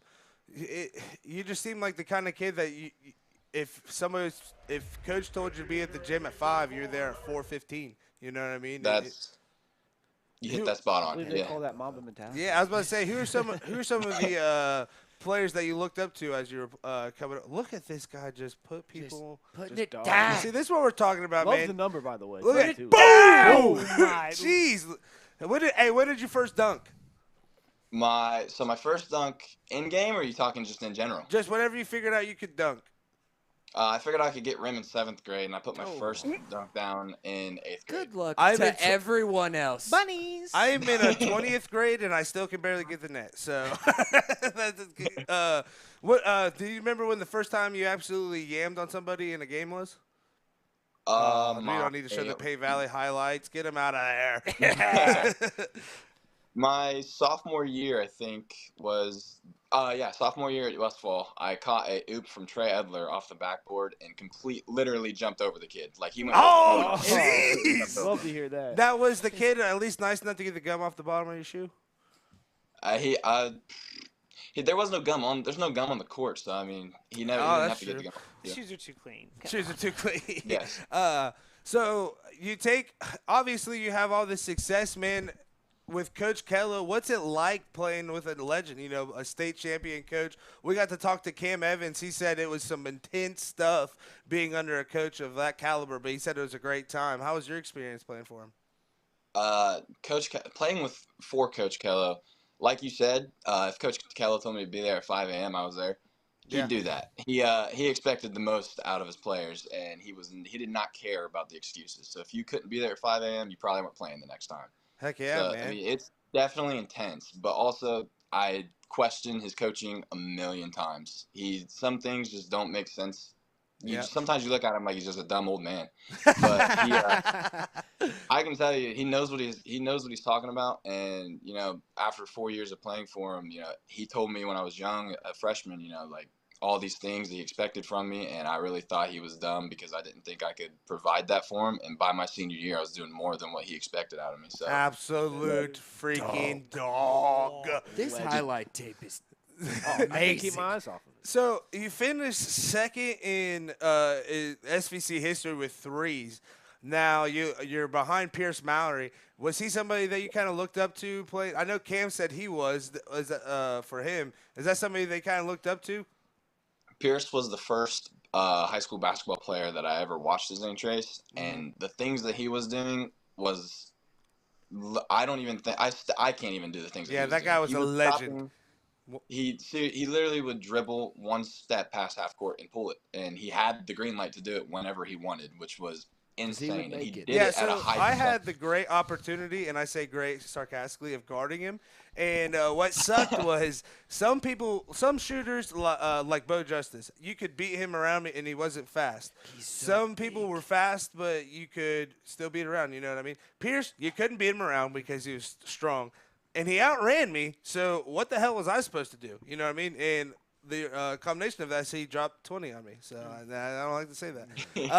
But whenever you're creeping up on him, right? You're on the 3-point list. Was there ever talks any back and forth between you two about you being like, "Hey man, I'm coming for you"? There wasn't any talks between us. It was actually brought to my attention like 2 games before the season ended. Oh yeah. That I was creeping up on him, and I was like, "Oh, that's insane." I thought I had it was gonna be like a number 50, 50 3-pointers made. That's what I thought in my head. And he's like, "Oh no, it's 88," and I was like, "Oh, that's a big number." And I was like, "What am I at?" And he was like, "Yeah, 80." I was like, "Oh," so I'm literally 1 or 2 games away from it. And so there was no real talk, but it was kind of like a surprise when I found out that I had shot that many 3-pointers that season. Yeah. Hey, shoot him and make him. Yeah. Do me a favor, though. Don't do it against Dina. Dante drops 45 against Adina. Single scoring record. Everybody's breaking records against Adina. So what was it? You definitely got the shot, man, but you cannot really yam on people. How do you view your game? Do you feel like you're more of a slasher, or do you feel like you're more of a shooter, or how would you describe your game? I never have thought of describing my game in a way. Oh, I mean, I can do humbly. I don't want to sound like. Hey, don't crazy. be humble Hey, on don't the be ride the humble. wave. We're riding the wave here, ride that high. You talk that talk, dog. I can do everything pretty. I can do everything pretty fluent. This guy's a 5-tool player. Oh, absolutely. I like the word fluid, man. You have a really fluid jumper. Like there's a spring to it. Is that just repetition. I always kind of see something that sticks out and ask where you got it from. But, like, your ability to just catch that while in motion, keep the ball moving, bring it up, and it's just Ray Allen-esque. Ray Allen-esque. Repetition or just natural talent? I mean, repeated work. Like I said, Coach Kello would have me in there by myself. He would ask me, I mean, on my team, I had Kyle and Nalen as, those are the two other big stars on the team, but they play multi-sports. And for me, it's just basketball. So year-round shooting a basketball, I mean, it shows eventually. You can see it. Continue to work. And it's kind of cool, too, because you know that you have that shot. But I saw, like, on your highlight tape, I saw you open one of your teammates off the backboard for a dunk. You can still see the open teammates and stuff like that. How do you take that you can be a scorer, but when do you know, like, I got to make the pass here. I know the double team's coming. I'm hot. Or how do you know if, like, all right, my teammates just hit 2 threes in a row. Let's ride that. How do you kind of gauge that throughout the game? Really, you just got to pay attention. When you're on the court, you notice things. Like I can't really explain it. You just notice things that happen. Yeah. And I could give you a million. Like, you got to get in the rhythm. I could give you a million examples from last year's season of when, like, all of us, just anyone on that court, noticed someone was hot and they got to get it to them. So, like, really just paying attention and noticing is when you realize, like, who to give the ball to. I can remember when we played you in the last game, and you came out and you got pretty hot, and so we decided, we got to have somebody tight on him and maybe, shade somebody over from the bottom over to Xzander. But we did that 2 or 3 times, and we changed the guy each time. And every time we changed the guy, he knew exactly who it was. He knew how to pass it to him. He knew when to pass it to him. Is that just from watching film? Is that from just running the plays in the game? Obviously, you get that a lot. How do you just know, okay, this guy's about to come to me, I'm going to pass it to him? Because it was like you were passing it to him before the guy even ran. Like, you knew who it was going to be before we decided who it was going to be. Honestly, it's chemistry. So with the group of kids at Zane Trace that we had, like me, Kyle, Nalen, Austin, we all grew up playing together. And I can tell you right now, there's no bigger dominant duo than Kyle and Nalen. They're, like, the things that I've seen, I don't even think I understood. Like, they would surprise me. Nice. Their chemistry with each other is top notch. You can't ask for better. So when you have those two's chemistry and then my just knowledge of basketball, when that all combines, we like to, at least we hope it's hard to stop, because, I mean, it showed eventually through the season. It was kind of hard to stop with Nalen. It was literally impossible because you went 14-0 and won a goal. It was kind of hard. Guys, it was a little difficult to stop to the point where no one did. I think a lot has to do with it, too, is There instinct, was, just because one of my favorite plays he had is he goes up, has 2 people come up on him, and then immediately just right around him in the air still for a perfect floater. Yeah. So I don't even know. I couldn't even see who he passed to. I was just so mesmerized by the pass. I was just like, how does he even know where that guy's at? He literally has 2 people jumping in his face, can't see anything. Dude, it's the third eye. Oh yeah, absolutely. Amazing court vision. Amazing. That was Nalen. How do you guys keep that chemistry? You guys hanging out off the court and everything like that? Obviously, you have to hang out practice and stuff, but you guys go hanging out, doing anything after basketball? All the time. If we didn't do it, so we'll do anything. I mean, you name it. After so much stuff that I could tell you that we've all done. But it's all a group. Like if you see one of us, 5 minutes behind, there's the other 6. Heck We're yeah, coming. man. What's like, you guys are going to Rouge and stuff like that, but, like, what's a hobby you like to do outside of basketball? You know what I mean? Emma was on earlier. She said that she liked to go fishing and stuff like that. What's something that you do with – because Zane Trace, man, you're kind of held to a standard.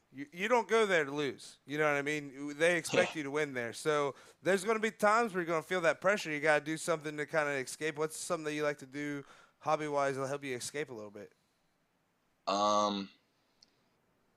So, I mean, outside of practice, most of the time we would go to Austin Ison's house, who he has a big house, big backyard. He has a pool.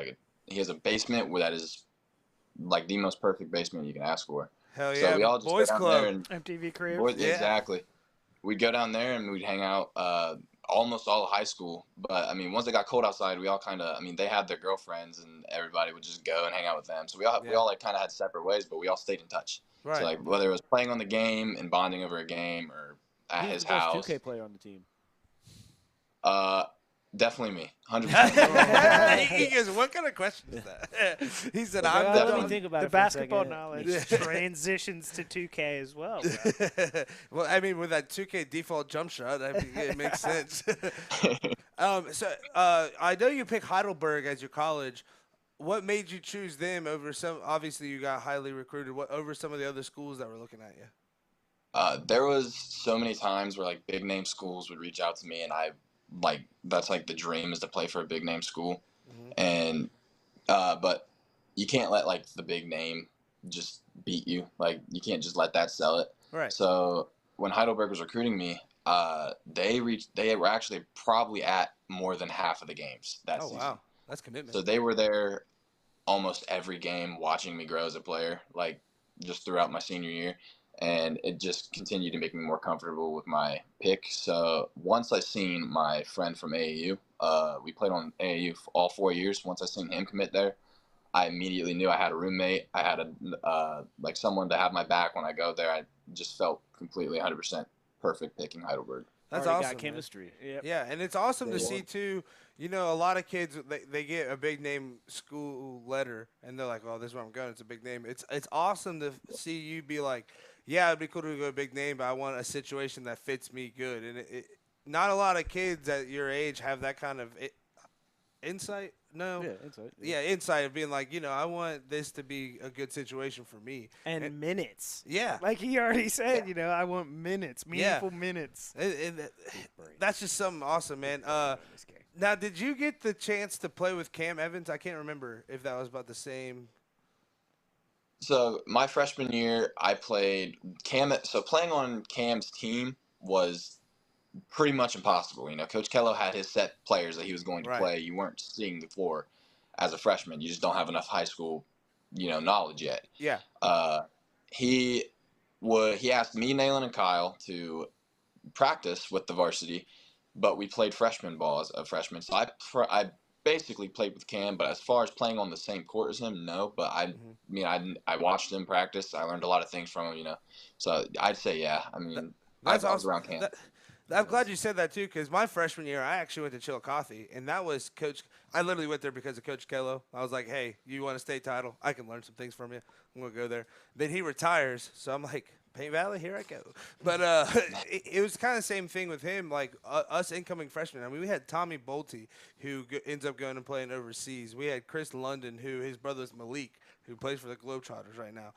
It was actually Malik's senior year, but we pretty much got told coming in, like, hey, don't even think about varsity. Like Tommy and Chris sat varsity. Like you said, they did the practices. But Gary Kello's, the way he wants the game played, what kind of knowledge you have to play, you're right. A freshman, unless it's like LeBron or something, you can't just walk in and kind of pick that up. I mean, it's hard. So what made you from that freshman year, you're playing JVs, you're watching Cam, and they have their success, they're winning titles.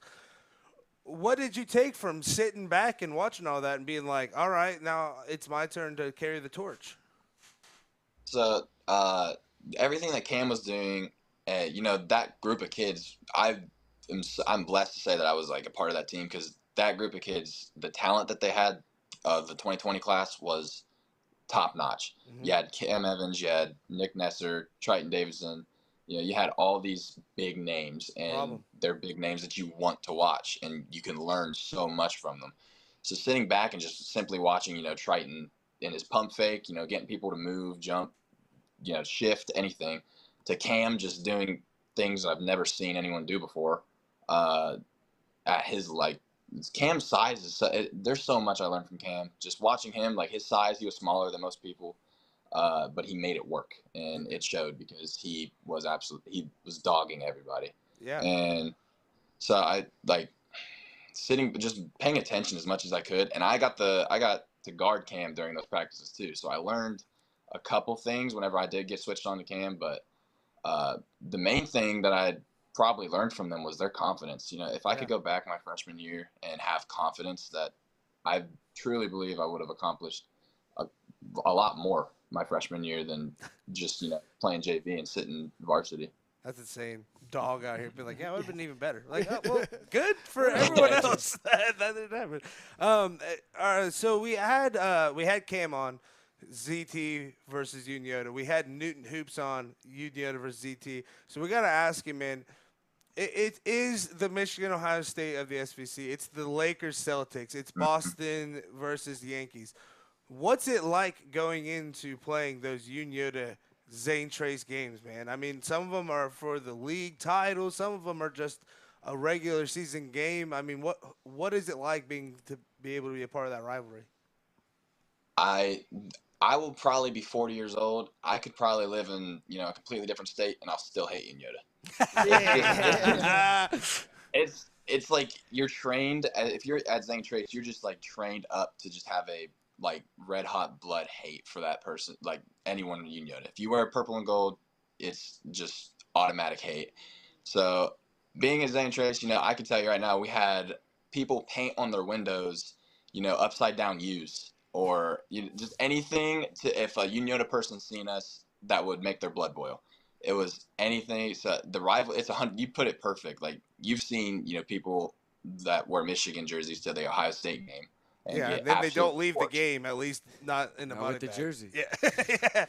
Yes, that's exactly how it is with Unioda and Zane Trace. That's so awesome. It's got to feel good, getting such a close win on them as being the final. The last time you played them, you guys won 65, 63? Yeah. And you guys, was that at Unioda? I'm wanting to say it was at Unioda. You guys were actually trailing in that game, right? And then you came back to win, if I remember correctly? It was actually it was basically neck and neck the entire time. Yeah. We anticipated them playing man because they played man the first time, and it didn't work. So when they came out in a zone, we kind of it kind of just changed our whole game plan, and we had to just go back to what we know. And the amount of 3-pointers that we hit on both of those teams, I think, dude, we had to have had at least 12 made. Both unconscious in that game. I remember at the very beginning. I can't remember. I think it was I can't remember. It was this your point guard. I think. I mean, he hit a 3 from 4 or 5 feet behind the 3-point line. I mean, it was deep, like you said. You guys were just raining in. So how do you so you're expecting man, right? And the way you're going to play against man is going to be almost completely different from where you're going to play zone. The offense, the way you're going to move, the way you're going to pass. So how do you, in-game, adjust to that? Was it Kello? Was it, you understand you have to make different reads? How did you guys adjust? So we anticipated man. If it doesn't happen, we practice a second option. And if that doesn't happen, there's a third option. There's always a backup plan. So when we seen the man, we seen that they weren't going to play man, and we jumped into the zone. It was actually our big men, Kyle and Nayland, that called it, because every one of our plays was made to feed them that season. If we got it in the paint to one of them, 9 times out of 10, the layup's going in. Right. So that was how our play was whenever it came to a zone. But there was the complete opposite that game. So it was just a weird game all around because we ended up shooting more threes than we did layups probably. Yeah. It was just awkward. It was just really adjusting. I mean, yeah, our guards, they set us up into everything that we need to. So adjusting and going off of their lead, I mean, that's how we beat the zone. That's awesome, man. And then you guys take the gold ball, you carry that into the postseason, winning a sectional. Had a great. I know you didn't win districts, but you had a great district run. I mean, the game was close. You guys played great. I don't think that was. I don't think that loss was more on how you guys played. You know what I mean? I feel like it was a great game. And then to see you, man, you not only being the SVC Player of the Year, but being the District Player of the Year. I mean, we're just gonna say it again. Dog. So I mean, it's just awesome to have you on, man. We cannot wait to see what you're doing at Heidelberg. I think we're going to try to make it up there. Obviously, to see you play, we gotta see what you're doing on the college level, man. But thank you so much for coming on, man. You got any big plans that you're going to do this summer? Any vacations or anything? No big vacations. I mean, just staying consistent in the gym. That's really my only plan. That's all I've done this summer is stay consistent in the gym. I haven't really had a pretty exciting summer. Man. Hey, you're gonna do great things. You're gonna be successful, and thank you so much for coming on our show today, man. What a dog. Thank you for having me. Everybody, no Xzander Ream. Great. Absolutely great.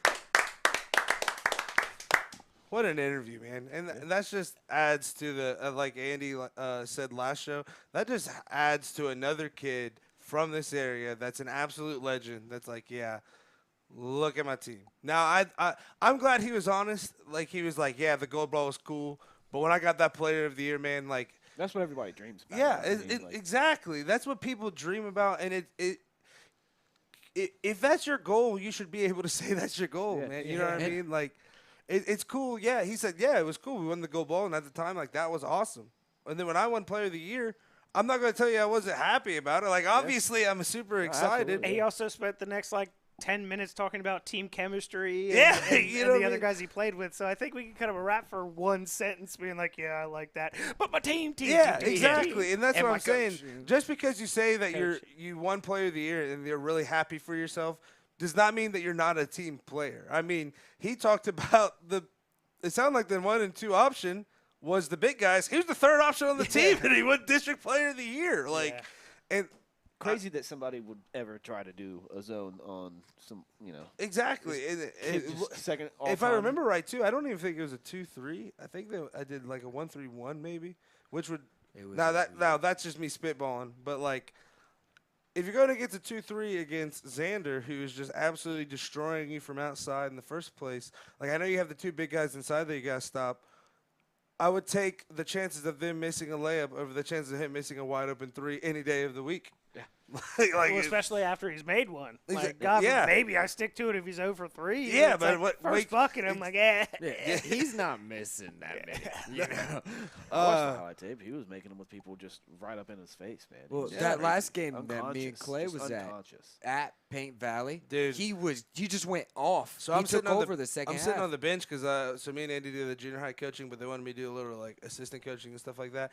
And I'm sitting on the bench, and he hits a 3, and I'm like, all right, no big deal.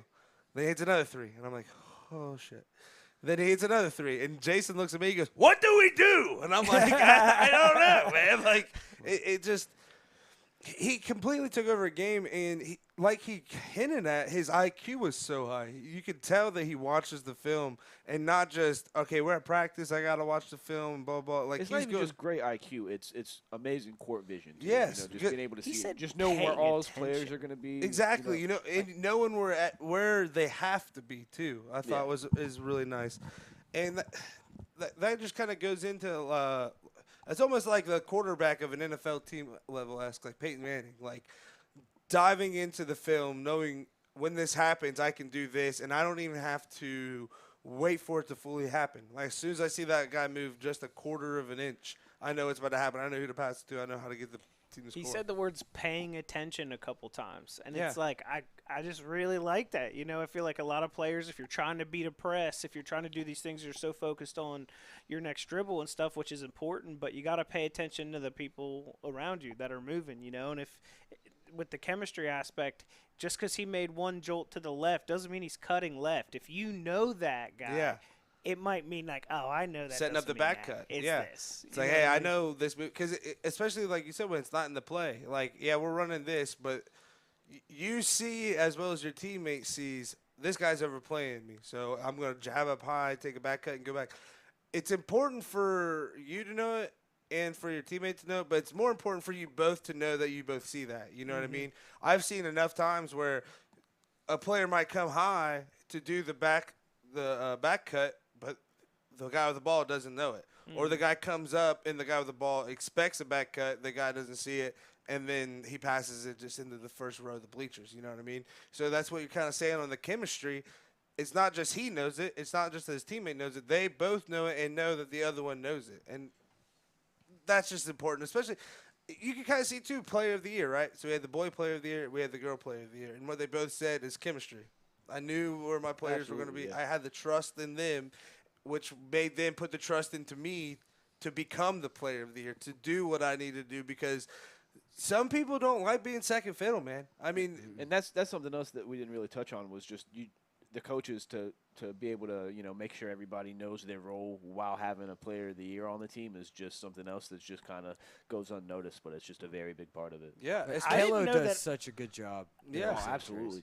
I didn't know that all these coaches had degrees in chemistry as well. What the hell is this? It's just I'm a coach and I'm also the chemistry teacher, and they're just no, we already have one. Not anymore. But it sounds like too, because Zane Trace, player of the year.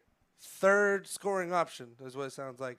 Emma, player of the year with the softball player of the year on the same team. So it's like you said, the coaches to get those other players to be like, look, you're a dog too, but like, this is a dog that we got here. And it's cool too for Emma to be like, where she thought I called her the player of the year, she was quick too. She's like, no. Yeah. That was my teammate that was player of the year. You know what I mean? It just shows when you're that close, when you are wanting your teammates to succeed just as much as you do, and you have that kind of skill, that's when stuff like player of the year, district player of the year, being second in total made threes, 1,000 points. That's where all that comes from. It just happens. It does. Now, have you guys seen that quarterback? Just happen. It happens with all the work. Yeah. Have you guys seen that quarterback show on Netflix? Dude, I watched like the first episode. It is electric. So if you guys don't know, Peyton Manning, he makes this show. He just debuted on Netflix. He follows Patrick Mahomes, Marcus Mariota, and Kirk Cousins, all three quarterbacks for the NFL. What a diverse group, by the way. Right, so you get you get a Super Bowl champion. You get like I'll call Kirk Cousins like the mid champion. You know, like they're a really good team, didn't do anything, and then you got Marcus Mariota. Out of that. Huh? As a Vikings fan, you can take champion out of that. You can just say mid. Well, yeah, but he's like the best of the mid. Yeah, he's the mid of the mid. He's Absolutely. the mid of All right, the sure. mid. Absolutely. Anyways, He's the new Andy Dalton. So and then they have Marcus Still Mariota, better than Mariota, who gets cut during the season, I think, or at least benched. The first episode, man, it was wild because it kind of intros with Mahomes and talking about what it's like playing for Andy Reid. You being a fan of an old Andy Reid team, man. Yeah, I remember the old dead ferret stuck to his upper lip. But no hostile feelings at all. It was kind of cool because you got a Why little didn't you win one for us, Andy? Jesus. But it's kind of cool just having them discuss. Don't bring him up again. Oh, now a big Andy Reid guy, huh? You ruined my childhood. That's what happened, okay? Everybody's like, oh, do you love McNabb, Andy? And I'm like, why? Because we got to go to 5 NFC championships and never win. I had my heart ripped out of my chest from the time I was 6 to 13. You got your heart ripped out of your chest at least in the Super Bowl, though. Yeah. Everybody always says that. It's 0 is 0, okay? When we were that little graphic on ESPN where it was Super Bowl-less losers, we were right there with you, okay? Andy Reid gave us nothing. He didn't get us off that. At least you didn't go to 4 straight and then not get nothing like the Bills. What's crazy is people don't realize the Vikings went 3 straight, didn't get one, didn't go here, and then didn't go here. So they were 1 year away from having 5 straight, and then nobody would even care about the Bills. But so guys, we're talking about the NFL, and a big thing with the NFL is the draft. So I think it's time to get to our draft of the day. Sound good? All right. So last week we had best tailgate play. Adam wins with. Oh, we all had it. I think I had it. Whatever. We drafted the tailgate plate. We were all a part of it. Apparently, one guy's the champ. So he wins with what'd you have? So you had a beer as you drink. You had wings. You tailgate had wings, not Wagner wings. To be specific, he had Wagner wings. And then what were your sides? Meatballs and like the meatballs you find right next to the crock pot with like the barbecue Vienna sausages. Yeah. And then I had jalapeno poppers, which I'm pretty sure I stole from you right before you were about to get it. Yeah, you did. So screw off. But he wins with 70% of the votes, so he will go first today. I will be second. Our special guest of this draft now, Tony, since he wants to be here for this one. And then Andy will go. We are going to do a battle royale of TV dads. This is going to be TV dads that are real, that are going to be animated. We are going to put them in the Coliseum, and they are going to fight to the death, and then we win. That's kind of how that goes. So, Adam, with your first pick, who are you going with? TV dads. Going Tony Soprano. Oh, I knew it. I knew you were going to go Sopranos. He's a man who gets things done or knows how to get things done. Okay. I'm second then, right? Yeah, you would be second. All right. So I am on the clock, and I have to go with Peter Griffin. Now, the reason I go with Peter Griffin is if you've ever watched him battle the chicken, He was up there on my board. he He gets was ran high. over I by had a him- train and shot Yeah. and still wins. So I had him going probably second or third. Yeah. It was real hard for me not to pick him, but Solid. You had to Tony go- Tony came to me Solid last, pick. and Tony's with you. That's on brand for you, though. Yeah. I mean, you're a big Sopranos guy. So. Dude, I love it. Alrighty, so we got Adam. He got Soprano, and I have Peter Griffin. Tony, who you going with your first pick? I'm going to think a little outside the box, but I want to go with Walter White. Walter White. I had him on my list. I had him. Alright. When I I, like saw it. his name, I was like, okay, Tony Soprano falls in that. That's so a big I thought, name. once you said Soprano, I was like, okay, I feel a little more comfortable with this because Soprano technically is just a fat guy in the middle of the Coliseum who has no connection. So it's like, Oh, has has no connections. What is he going to call somebody to Yeah, come he's down to gonna the call somebody. Coliseum field and help his Absolutely. fat No, butt? he's a There's murderer. no But phones. Walter, Tony but is if a we're murderer. going by that, then Walter White, I would appreciate what he has to offer in terms of connections as well, and possible lethal doses of needles and stuff. Yeah, he can throw meth in somebody's face and get them Yeah. all amped up, and it's impossible to kill somebody on Pocket meth. Except for yourself. Yeah, Don't do yeah. drugs, kids. It's Don't bad. do drugs. All right, Bad. Andy, who you Awful. doing for your first pick? I'm going Homer Simpson. All Another right. solid one. Had a guest appearance in a Family Guy episode where he and Peter chicken fought. Oh, It hold was- on. Family Guy had a guest They appearance both on did. The They Simpsons. both did a little bit Like, of- check the awards. All righty. Yeah. So, Well, Andy, we there's are a- there's a going Family Guy snake episode draft. So you today. get Homer Simpson here. Let me take him off my list because he was up there. We're going snake draft. So you're going to go second. So who are you going to have fighting with you, the Homer Simpson? Uncle Phil. Uncle Phil from. Solid choice. All right. Solid choice. Because if he loses, he's just going to sue you. All right. Tony. Now, why do you go Uncle Phil there? Are you going for See the how he throws jazz? Okay. Yeah. It's the You same reason- You it's the messing same with that reason- guy? It's the I'm same not. reason I'm picking Tony Soprano. He's big. He's huge. He is a Yeah, tank. but I haven't seen him throw anyone. So when I'm Physically Tony throws just picked someone people by the 14 bare feet hand out and of a choked front them door. out. after every show, he's throwing a guy. So what I'm more excited now is Uncle Phil versus Tony Soprano. Oh, for yeah. anything in this draft. There's got to be like a heavyweight section that you can combine later, like whoever comes I out will on say top. one of those guys you actually get to see one of them kill somebody else. It's not Uncle Phil. He doesn't kill nobody. Tony, you got Walter White. Who's helping you make the mess? So with Walter White? elite charisma and everybody else having a cartoon one because I didn't know if I was going to do it or not, but I'm going Bob Belcher because I Solid just pick, really yeah. feel Solid like if pick. it's a long battle and we need some food, I just want somebody that's going to be in my corner. He's a good morale guy too. That's what I'm saying. I just really feel like before they go out there, they're going to be like, protect the I'm gonna go. All right, so I got Peter Griffin, and I think who I have to go with here is Red Foreman with the power of sticking his foot up solid. your ass. That I was mean, a good it one. is- Absolutely. It is gonna be lethal I had that there. one myself. Yeah. So I will go with Red Foreman here, and Adam, you get 2 picks. What are you doing? Going first one, seeing Homer, seeing Peter. I think I'm gonna go with the most lethal one. I'm going with Stan Smith, CIA agent. Okay. Got that training, the tactical Okay. training. And then what's crazy is I had this planned out. Tony's 1, Stan is 2, and then I'm going with Tim the Toolman Taylor for my back-to-back pick. Very I'm gonna have elite. any What a weapon I legend. want. and he can create. He hurts weapons. himself Yeah, more yeah. than He God does others. forbid, a get- broken chariot turns Yeah. into Hold on. all He types does of. get Or a- he Well. hurts himself more than others most of the show. But if you can give Maybe weapons to hurting the- himself will hurt Is the the others. weapon. Maybe I he'll get build it. a bunch of weapons and just leave them laying around so you think you guys can pick them up. And no, sir. No, sir. Alrighty, Adam. So you go with The Soprano. You go with Stan Smith. You go with Tim Taylor. Tim the Toolman Taylor. Sorry, Tim the Toolman. Not Taylor. Tom. Screw you, dude. So all right, I got Peter Griffin. I got Red Foreman. Who do I want to go with here? I think I need some power. I need somebody that's really going to knock you out in one punch. And who else is going to do that other than Chris the Rock II, also known as Julius Rock, also played as... Oh, it's his dad from Yeah. Everybody Loves Chris. yeah. Terry White Crews. chicks. Terry Crews is going to be knocking some heads. It's so- a lot of peck action. Yeah, so thought just so about we're all clear, I picked Terry Crews, but I had to pick Yeah, his character. Alrighty, so Tony, it goes back to you. You had Walter White. Who was your second one again? Bob Belcher. Bob Belcher. And then who you going with for your third pick? Randy Marsh. Randy Marsh. Solid one. Ain't no quitting Randy Marsh. Dude, I'll tell you what, like that World of Warcraft episode really just impressed me with the moxie that he had. Oh, Phenomenal. there ain't no bell.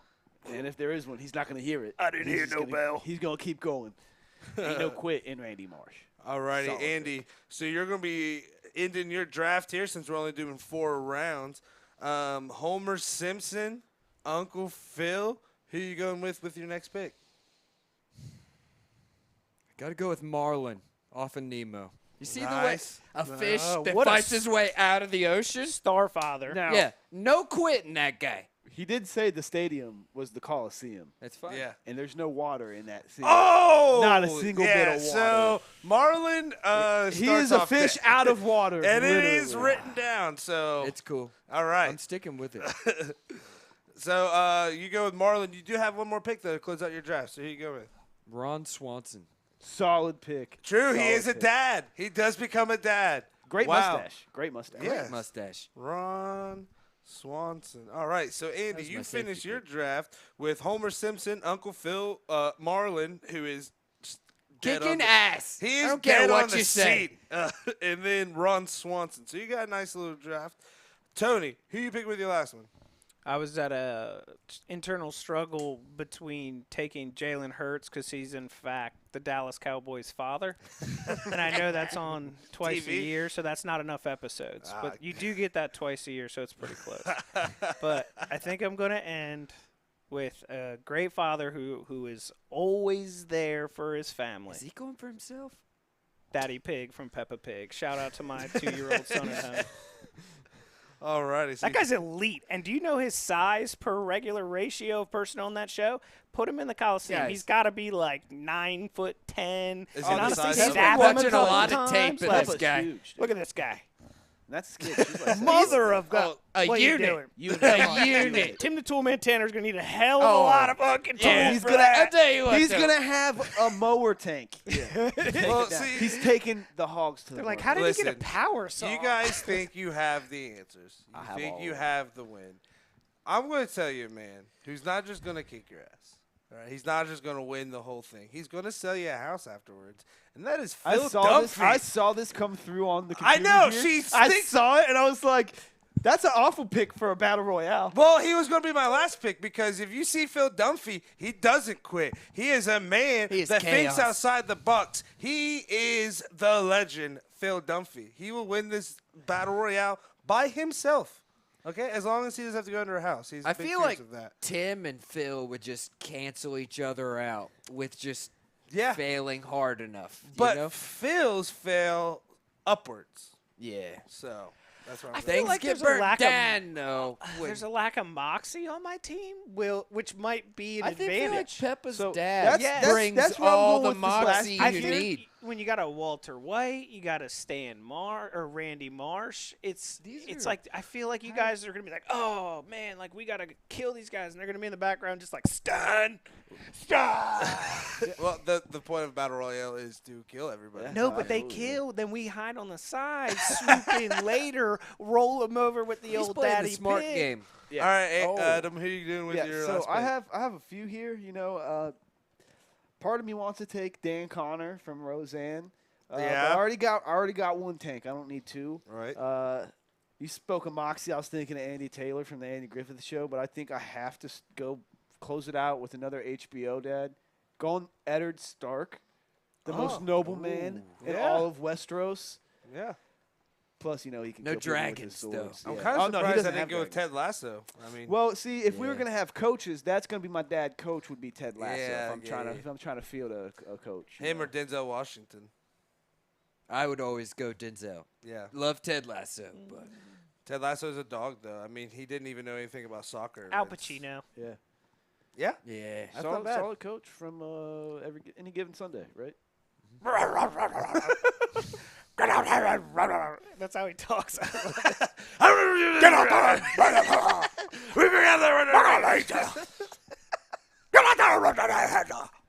Oh man. Well, guys, hey, we finally made it through our first live show. I mean, so Tony, he did have a run-in with a shark. How are you feeling from your shark, bear, giraffe attack? It's pretty bad. I don't want to show you guys because, the bandage has a lot of blood on it, but it's pretty rough. Check it out. Oh!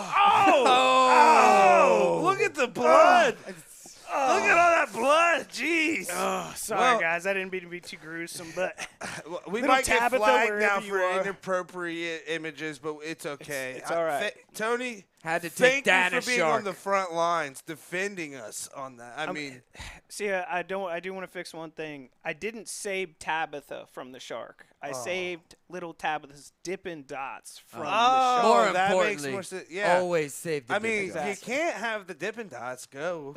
To be honest with you, if she wasn't fine, I'd still get the You know- Dippin' Dots.